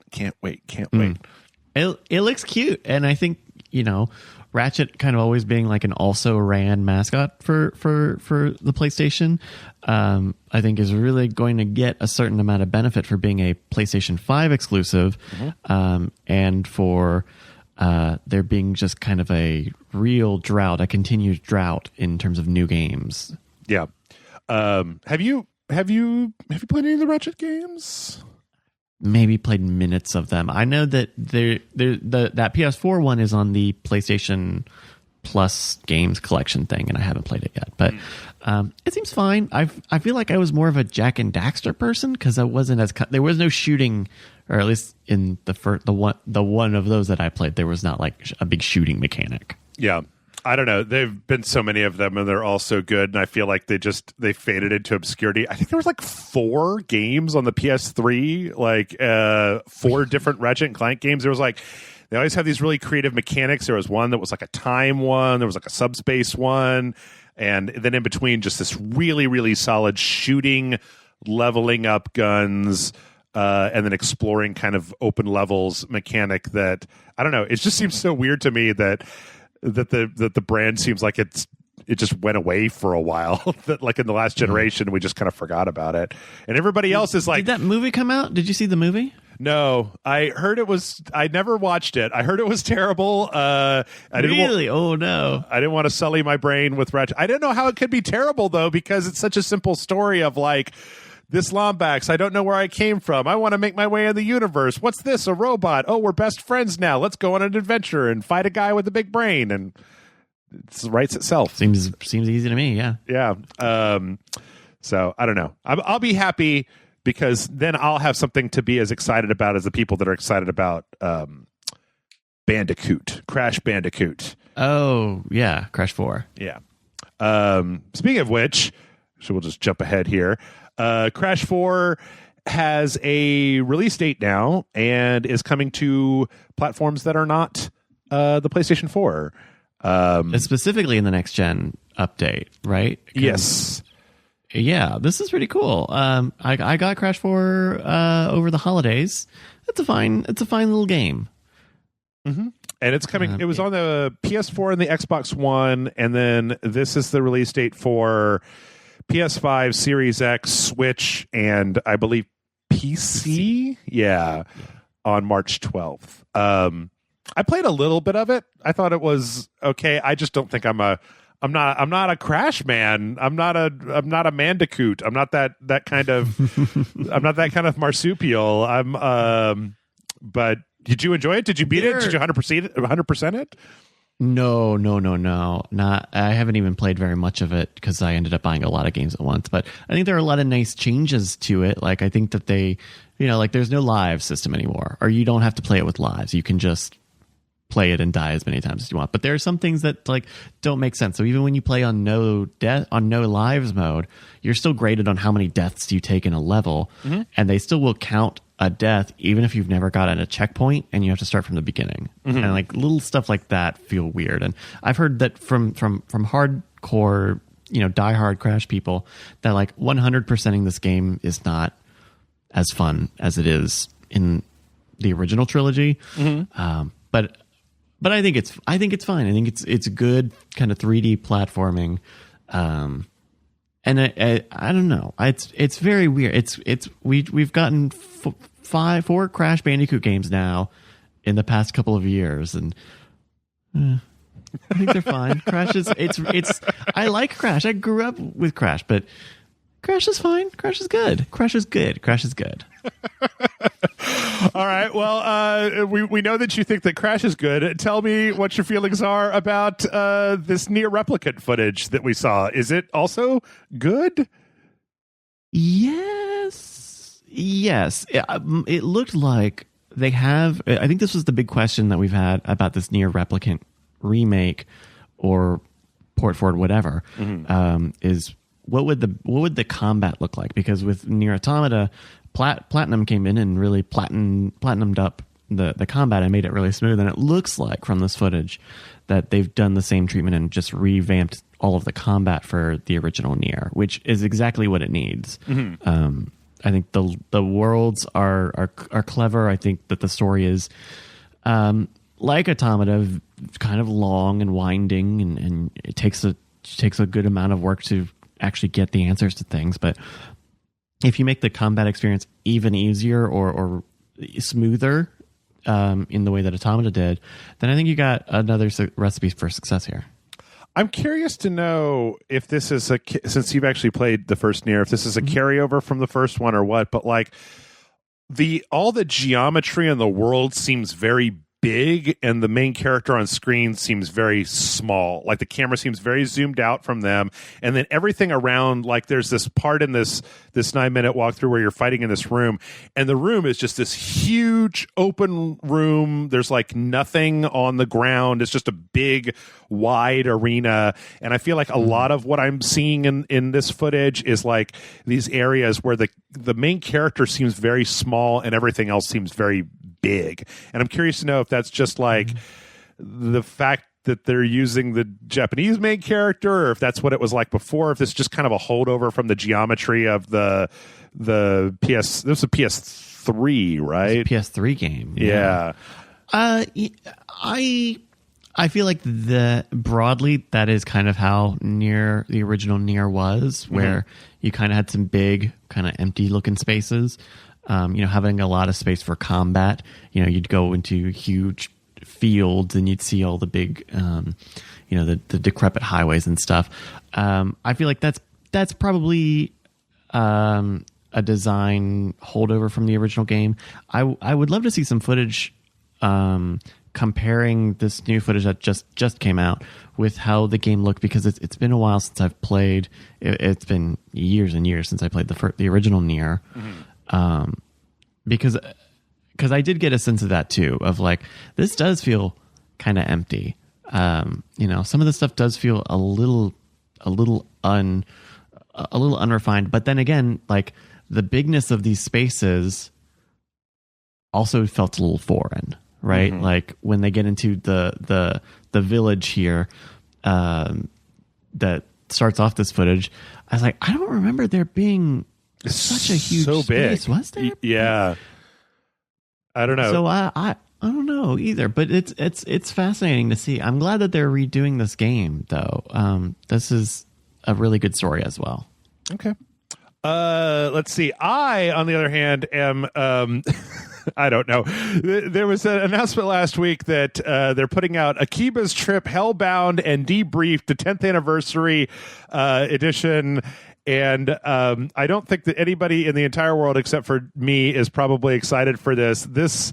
I played the original, or actually it turned out to be Akiba's Trip 2, because the first one, this one is the prequel to that. This was a PSP game that is getting a kind of updated and re-released on the PS4, but it still looks a lot like a PSP game. Actually, this might be I had such a hard time. I looked at the Wikipedia page for this for like 20 minutes. I couldn't figure out, because it's one of those ones where there's like 18 different versions, and it was a PSP game, and they remade it for the PS3, and then there was a prequel on the.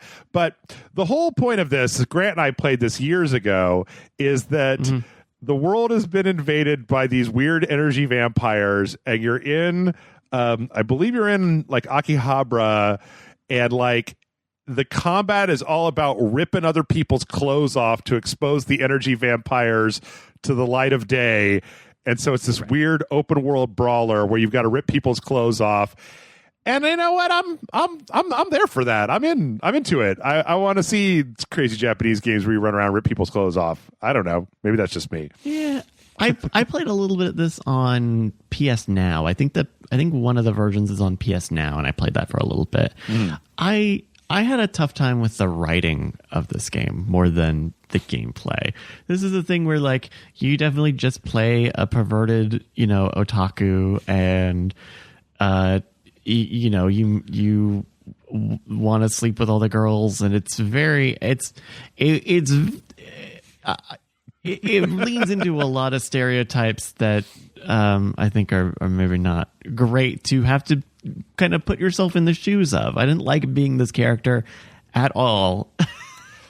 Actually, I should probably clarify that when I say that I enjoyed this, I meant that I played it for about an hour with a friend of mine, and we made fun of it and put it on the internet, and that was the end of I didn't try to 100% Akiba's Trip. All right. Yeah.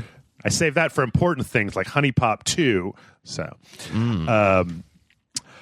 Bravely Default, we also got is very close to coming out. End of this month, Bravely Default 2, actually the one on the Switch, is coming out, and we got kind of a battle overview, which is nice because I feel like it's been a while since we've heard from Bravely Default. Did you ever play the 3DS Bravely Default, Bryce? No, I'm told it's good, but I'm in such a weird place with turn-based RPGs right now, and I never ended it. And it was just not the right time when I had a 3DS to do it. But and also wasn't there Bravely Second? Is this the third, or was that a spin-off thing? Oh yeah, there was. I forgot about that. I don't know. Is Bravely Second or Bravely Default 2 technically the sequel to Bravely Default 1, or are they both? I mean, we're talking about JRPGs here. If the answer was both, I would not be shocked. Bravely Second is a direct sequel to Bravely Default, it looks like. Okay. Let's see. Is Bravely Default and then 2 another sequel in the same world as Bravely Default 2. Okay. That's a bold move where you make 2 part 2s for the same game.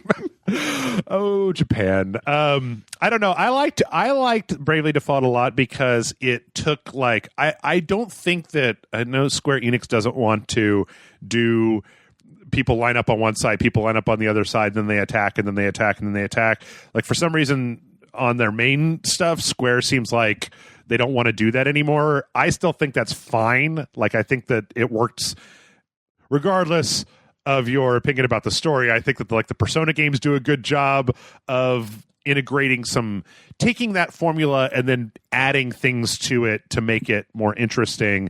And Bravely Default, I feel like, does a good job with the whole Brave default system where you can either expend your turns and then ahead of time and then you have to wait, or you can save turns up and then expend multiple turns all at the same time by defaulting. I feel like in practice a lot of times what it means is that for basic on the field encounters with monsters, you can just stack up 4 attacks from every character, annihilate them in the first turn, and you don't have to dick around with this, just jamming on the attack button until the stupid slime is dead type of thing. I played the demo for this, and there was I like all the kind of quality of life stuff. I kind of wish that they had gone with something besides the stylized SD characters, but yeah, I don't know. Let's see how it goes. I don't know that I would pick this up. But it looks like a good one of these. I don't know. Yeah. Traditional turn-based RPGs. Did you do Octopath? Did you ever try out Octopath? No. Yeah. No. I did not like the demo for Octopath. I could see it. I got tired of Octopath after a while. And let's see. Last up on the trailer, were you on the podcast when we talked about Katy Perry and Pikachu? Okay. Right. Post Malone is doing a Pokemon Day virtual concert on Pokemon's website. This isn't even in Fortnite. I'm so confused. Is this just a thing now where virtual Post Malone does a concert? I don't listen to Post Malone. I don't know anything outside of he's got a lot of tattoos. I'm told I look like Post Malone. I'm told that I look like him. I don't know. I'm looking at the CGI version. I don't see it. Draw a sword on the side of your head, and then I'll tell you. A bunch of tattoos on my face. Yeah. So yeah, Pokemon. Is it post Kimon Malonachu? Post Malonachu is pretty good. I like Malonachu. I don't know. This is such a weird thing to me about I don't know. They're doing the whole Pokemon Day thing. They're doing all these different kind of tie-in things. I just want to know what the Katy Perry thing is because I'm. Oh, it's on their website. So it's original music. They're gonna have Katy Perry will have a new song, and it might be Pokemon themed, or it might be the right kind of family friendly thing where it's couldn't this kind of be a Pokemon thing? So they'll have an album or something come out of an omnibus of different artists. And I guess when this podcast comes out, it's on the 27th, so it'll be next Saturday if you want to watch the post Milan post to chew, whatever. My brain isn't functioning at this point. All right. Spiritfarer is getting some new content. So if you were a fan of Spiritfarer, there's going to be 3 new big content drops. They had some kind of gifs of different characters that they're putting out. It looks like it's just going to be kind of some added story stuff. This first one, though, I think indicates that there's going to be some co-op functionality.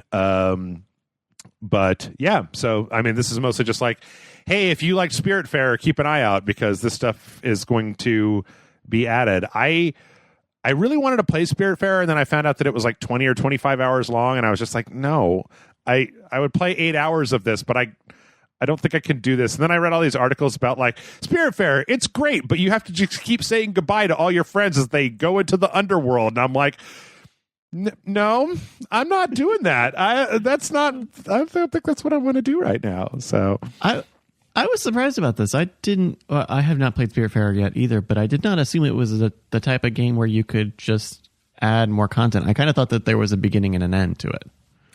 As I I don't know. When we played it, like a lot of it seemed to be kind of like an open world. I'm not sure at the end of the story whether the main character, because the whole point is the main character takes over boatman duties from Karen at the very beginning of the game, and so I can definitely see it being something that's a little bit more open-ended that maybe has an ending, but they can drop you back in, because there is like an open world map that you then pick like the next port you want to go to, and then as you travel you can do all the boat management stuff, and then when you get there you can talk to characters and do stuff. So let's see. This actually came out right before we did the podcast last week. I'm super, super, super happy. I've never been so happy to report that Ubisoft has pushed back that Prince of Persia remake with no actual date, which I think is good, because I have no idea how they managed to make Prince of Persia: The Sands of Time look so bad. Like, I don't know. I don't know if you did.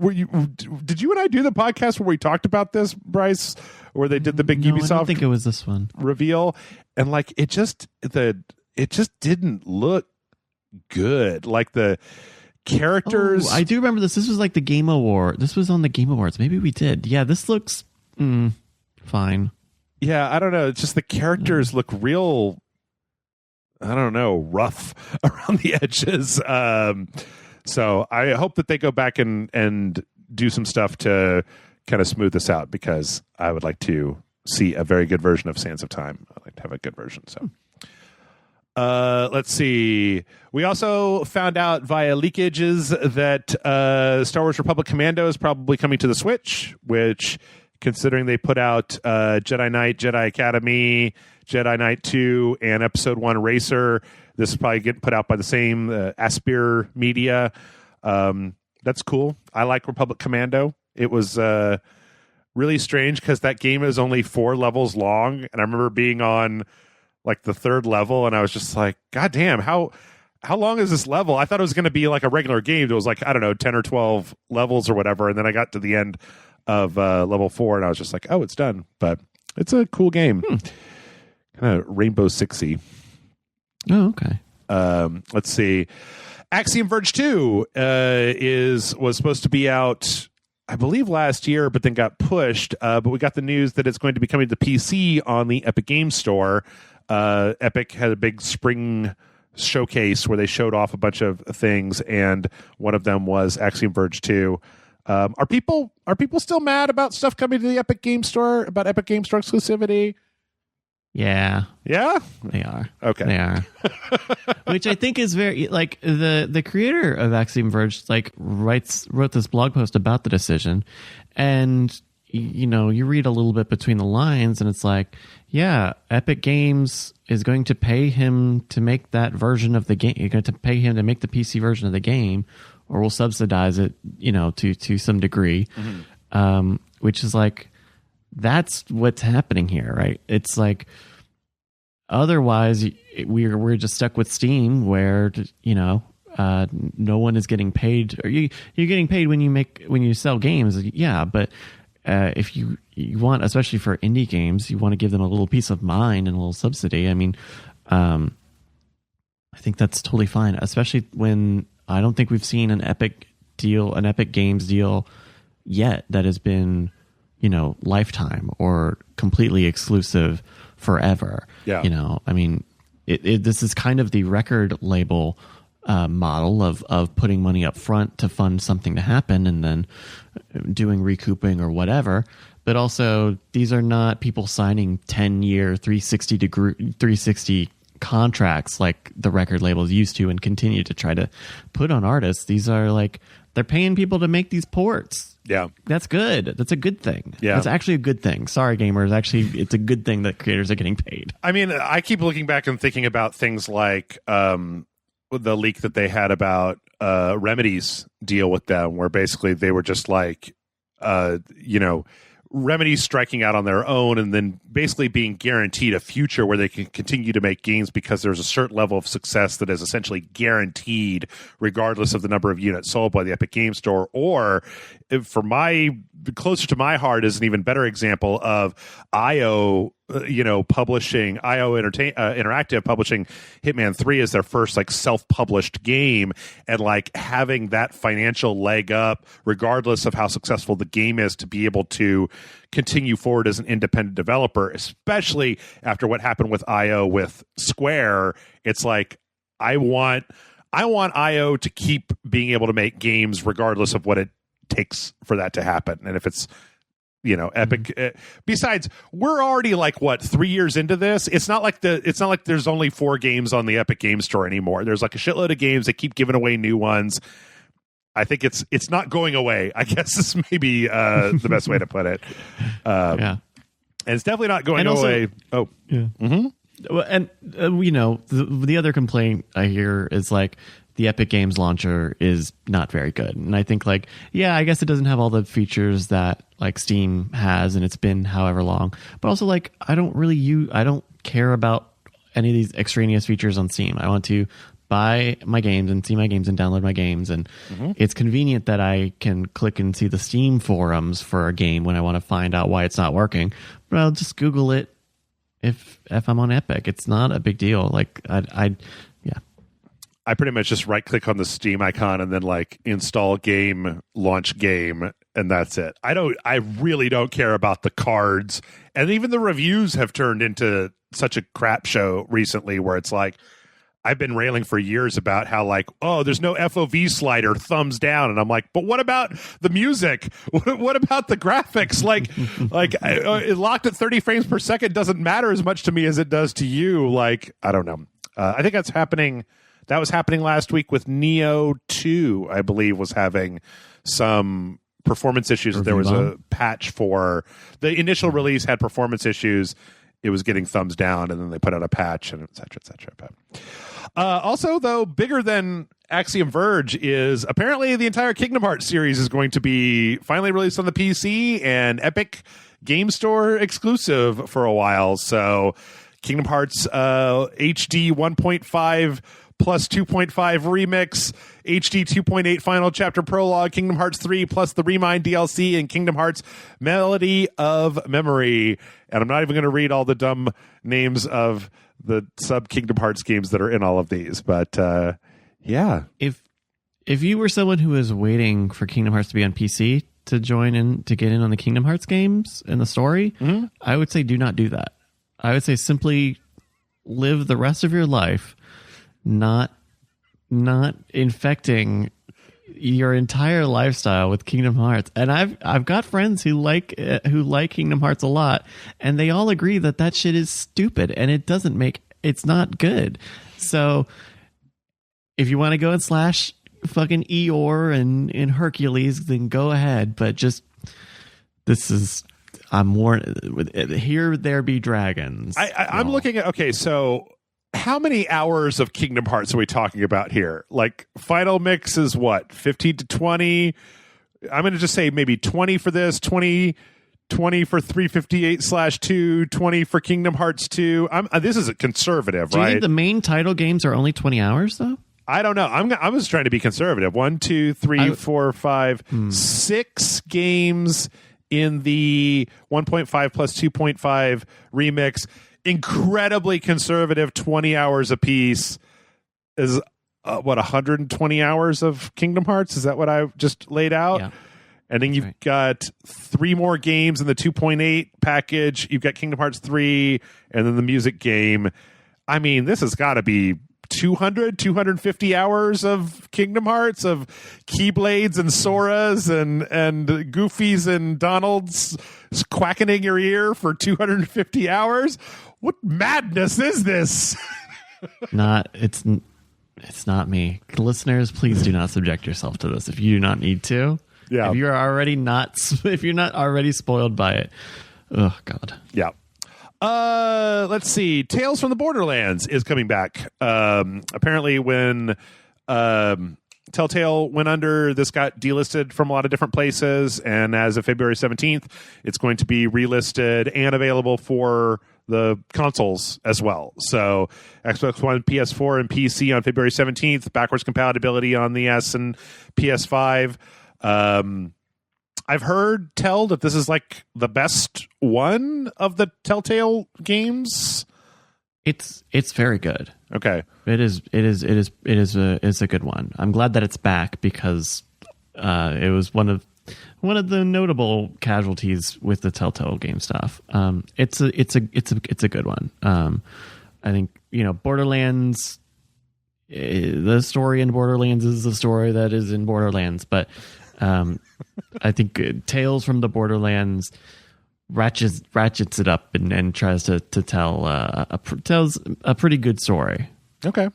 Well, do you think, speaking of telling a good Borderlands story, do you think that the Borderlands movie is going to be good now that we have the news that Jack Black is going to be playing Claptrap in the Borderlands movie? Where last week we found out that Kevin Hart's going to be playing Roland, and we already know that fucking Cate Blanchett is going to be Lilith. I don't know what this movie is. My brain refuses to conjure images of what that looks like in my brain. I don't know. I think it's going to be a shit show, but I don't know. I don't like. Yes, it does sound dumb, and I think it will probably most likely not be very good. But I will just say, especially with the addition of Jack Black. Remember they made that King Kong? That wasn't Kong. Yeah, Kong. The Jumanji. They made that Jumanji sequel, and I was actually supposedly really good. And they're making another one. Maybe this is another thing where you just get an ensemble cast and you make them do a big action adventure thing. But now they got guns, and I don't know. This sentence right here says, Eli Roth is directing the Borderlands movie. I don't. Craig Mazin, who's writing it, has a good pedigree. He did Chernobyl. That was good. He did that Aladdin remake. I did not watch. It was okay. Okay. He's an experienced writer. I don't know. Gamers beware. Oh, speaking of bewaring of stuff, I really love this story. Apparently last week there was a game. It came onto Steam. It was called Emoji Evolution. And when you looked at the top, if you looked really quickly, you might see, it's look, it's very positive. Very positive, very positive. 2 very positives. This is probably a very positive game. I love this story because it turns out that whoever put this game out, the developer name is very positive and the publisher name is very positive, and because those developer and publisher names are written in the same font and the same color as the review scores, you could accidentally think that I actually really like the way that they hedged their bets. They didn't make their name overly positive or universal acclaim or whatever the top ones were. They were just they'll believe it's pretty good, but they won't believe if we say it's game of the year Emoji Evolution.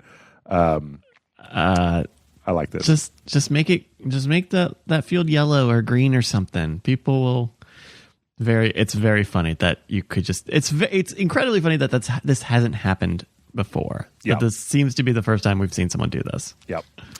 Let's see, Bryce, I got you a treat this week, and it's a bunch of plushies of 13 Sentinels because I know you like 13 Sentinels. This Japanese toy manufacturer, Maingurai, is making a bunch of 13 Sentinels plushes. The unfortunate part apparently is they're like $35 a piece, so it would cost you like $500 to get all of them. They have scroll down. They have little magnets in the hands so that they can hold hands. Mm-hmm. Is that cute? Is that something from the game? Do they hold hands a lot in the game? Well, the game is a lot about interpersonal relationships and how different characters know each other and what they know each other from and what their kind of how they ultimately end up in various ways by, say, the conclusion of the story. They don't hold hands. It's not like a thing that they hold hands in the game, but it's very cute that they can hold hands with the magnets. And then last but not least, I have to appreciate these videos of people there was one a couple weeks back of somebody who knocked out and dragged every single person in Sapienza into the freezer of the gelato shop and then detonated an explosive that didn't manage to it only killed like 4 people because the other bodies acted as a buffer.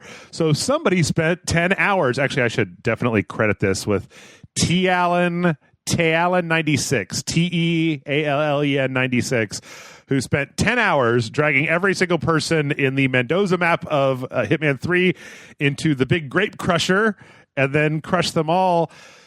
Surprisingly anticlimactic because they all just disappear and then there's like three disguise clothes pouches left over. There's not even a whole heck of a lot of blood. So, but... Yeah, it's fun. It was funny seeing the second. He's got they've got multiple attempts on it, and the second one, it's all stuttery and it's blocked. It's like you could just feel it trying. It's really trying to deal with all of them on top of each other. This is such a fun. I like seeing this. I dragged all of the people into this closet. Mm-hmm. Like I like videos like that. Yeah, me too. And you know what? I think that's all the news we've got, but we still have 8 to 10 minutes. So let's see. Actually, you know what? I want to. There's a couple of questions in here that I would like to. I'm going to go through real fast. Somebody asked, and I really wanted to address this real fast about the potential Patreon billing change that's coming up. So if you've listened to the end of this podcast, you probably already, or you're probably a big fan of Rage Select. You might already be a patron. So Patreon is doing this dumb shit where, okay, so if a person signs up for your Patreon and they get charged right away, and then they get charged at the end of the month, it's like, oh, they'll complain. They'll be like, Patreon, you charged me twice. So Patreon's bright idea is to basically move everybody's billing charge to the day they signed up. So if you signed up on the 15th, then you get charged on the 15th of every month. Instead of getting charged at the end of the month, you get charged whenever you signed up. This is universally despised by every person who runs a Patreon because we want to get paid at like the end of the month when we want the whole thing to come through, deposit it into our bank account, and then, pay our rents and utilities and such, not have like $5 on Wednesday and $6 on Thursday and $20 on next Tuesday, like trickling in a little bit at a time over the course of the month instead of just having it all kind of come through at the end of the month. I don't really have any control over this. So if this happens, I will definitely be making like a video making people aware of the fact that this is happening. I don't know moving forward if they're going to, like, if this is just going to apply to new people who signed up or if they're going to like retroactively change the billing dates for people that have been a patron for years to whatever the day was they originally signed up for. I don't think they would do that. I'm not even sure whether this would actually happen, but if it does, I will make people aware of it. It's a weird thing. Last I heard, they did kind of a feedback for the community thing where most creators were like, no, we do not want this to happen. There didn't seem to be a lot of popular support for it. I don't know, Bryce, you've got a this questioning look on your face. This is the very first time I'm hearing about it, and I run like 4 Patreons. What's interesting to me is that a few years back, there was a similar thing that a policy change that Patreon wanted to put forward, which wasn't it the same? I think it was the same thing of saying, hey, it was a couple of things, including anniversary billing, but also kind of expanding who would get charged fees for Patreon pledges. Yeah, that was the one I remembered, because they wanted to shift the billing fees to the patrons as opposed to taking them out of the money that the creators got. Because I remember making a whole video saying, like, yeah, if you need to like lower this by the amount that they're, so that it turns out to be an even number, please feel free. I don't know the details on what anniversary billing looks like, whether that means you get little deposits throughout the day. I imagine that would not be the case because it is way more expensive for them to do that. I would imagine you would probably still get paid at the end of the month, just regardless of when the charges happen. Charged, would be my guess. I think Patreon has been upfront, I think, in these years, especially around things like this when it comes to changing the way billing and payments go. So I'm surprised this is like 3 weeks old and I had not heard about this. But I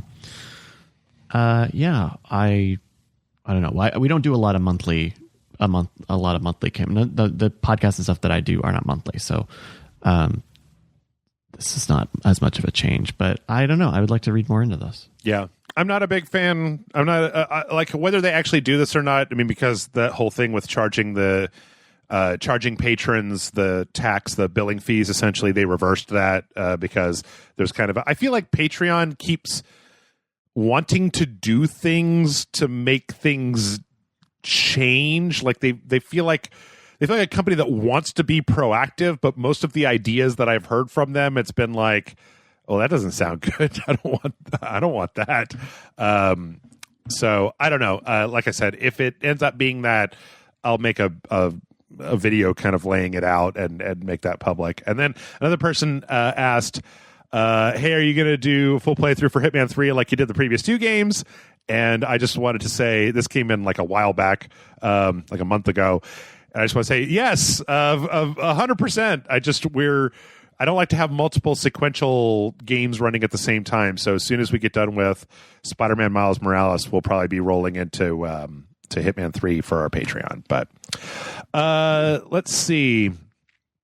I'm wondering, okay, Bryce, do you want a general question about gaming passion or a specific question about Death Stranding? Oh, Death Stranding. Let's talk about it, baby. Okay. Now, I've not played Death Stranding since it came out, which was about a year ago. But I am a booster for Death Stranding. Okay. Well, Whiskey Howl of Flanders writes in and says, hello, Jeff and Bryce. I recently finished Death Stranding, and I feel conflicted when I tried to make a judgment about the game. Let's start by saying this is my first Hideo Kojima game, and I haven't played any of the Metal Gears. On the one hand, I really enjoyed the walking and exploring aspect. Plus, I really like the appreciation other people give you, the interaction with BBs, sleeping inside the UCA bunkers, etc. I do enjoy ziplining, dealing with the BTs, etc. On the other hand, the idea, and then it's just a list of like, there aren't like specific, like the category header is the grievance. So on the other hand, 1, the idea of reconnecting America by delivering mainly trivial packages like old movies or empty print cartridges. 2, every person seems to act or talk or behave wooden or unreal. And then in parentheses, then again, I am not a very social person, so maybe I've gotten socializing with other human beings wrong, ? 3, unpolished driving mechanics or vehicles not reacting very well when turning or getting stuck on every rock. 4, enemies like BTs not moving locations across the map together with weather patterns. 5, many times a void out ends in a game over instead of changing an area. 6, more endings than the third Lord of the Rings movie. What is your opinion on my criticism? Strangely, it is one of those games I would gladly play again. Sorry for the long mail. Hopefully you'll read this one before May of 2022. Kind regards from your patron, Whiskey Howl of Flanders. So yeah, I think that given this general criticism, if you're willing to play this, if you say I would gladly play this game again, even based on what you pointed out, I think you're ready for all kinds of Hideo Kojima games, because I feel like what you've described are like the main Hideo Kojima problem points in some ways. Well, I think, okay, my opinion on Whiskey Howl's criticism, I think there's a lot of very valid points for sure. Right? Like, the people acting and talking unrealistic is partly because a lot of this game is meant to be procedural. And so it's a lot of, thanks for delivering the package. I've given you a thing, and something pops up. Totally. Like, the driving is like kind of is just functional. It's mostly functional, but not like crazy. I don't remember having much of a problem with the driving. I mean, it might have been because I spent so much time in the second area, basically like rebuilding all of the highways, like meticulously rebuilding all the highways. Yeah, once you're on the roads, it's mostly fine. Yeah. It's mostly fine. Enemies not moving. The thing about like enemies not moving is partly because so much of the story and the map is set to the story. So you can't just not have enemies be, at the stadium when you need to go and do the thing at the stadium. And there's also like not a lot. There's nothing else to do at the stadium other than for that to be a place where things spawn for you to go pick them up. So I think that they're logistic. But I think they're like, I'll say Death Stranding is a game with many valid criticisms lobbied against it. And also, I think it's like really something special that like there are not games like this. There's not a game where you are delivering things and then you take a concept like that and you really extrude it to this like very polished, kind of high end looking game. You know, I think it's there. The things that frustrate me about it are the ways that it doesn't lean into that even more. Right? I was shocked when, in this game where people dying leaves like a nuclear bomb crater where they die supposedly. And sometimes that can happen in game, but a lot of times it just causes you to game over. That they would ever let you buy or let you make lethal weapons and lethal rounds, but they do it like, here's a real incendiary grenade. What the, like, just don't even let me do it. Don't, like, aren't you trying to say something here a little bit? So some of that stuff is very weird. Some of the Mads Mikkelsen stuff is fine. It is a very long story. When I was streaming this game, because I streamed all of me playing it, like, oh my god, the last mission of the game is like is hours long, takes a few hours, and then once you finish that, then the whole ending sequence of the game is itself like 90 minutes, another 2 hours of like story and some interactive sequences. It's overly long, and a lot of that stuff doesn't make any sense. Like, this is not, you don't understand, like, a lot of that stuff doesn't make any sense. Still, the game is good. It's a good unique experience.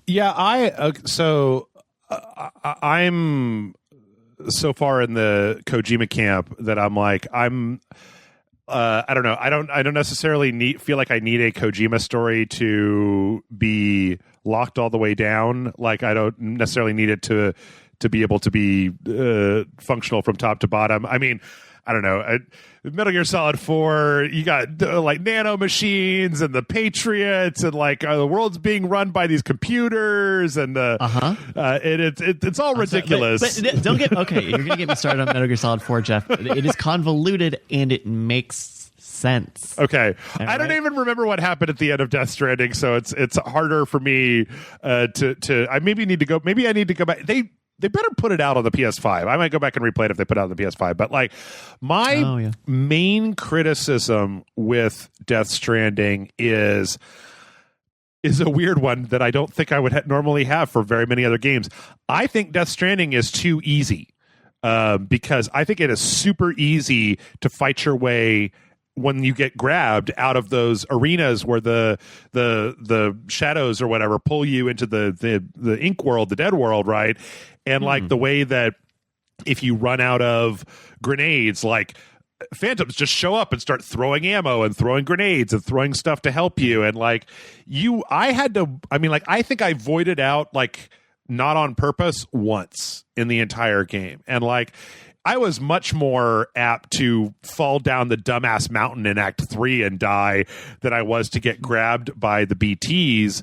And I think that that area of the game was kind of like, well, I took a lot of the mechanics from Metal Gear Solid 5, kind of ran it on autopilot, third-person shooting, this kind of concept on preparation, or this kind of focus on preparation. Stealth. Yeah, a little bit of stealth. I actually think that, like, he got so wrapped up in the meta story and the walking part and the social part that I think that the stealth and the action kind of were just a phoned in version of MGS5, which I think is a shame, because I think that Kojima can do a much better job when it comes to integrating stealth and action in a way.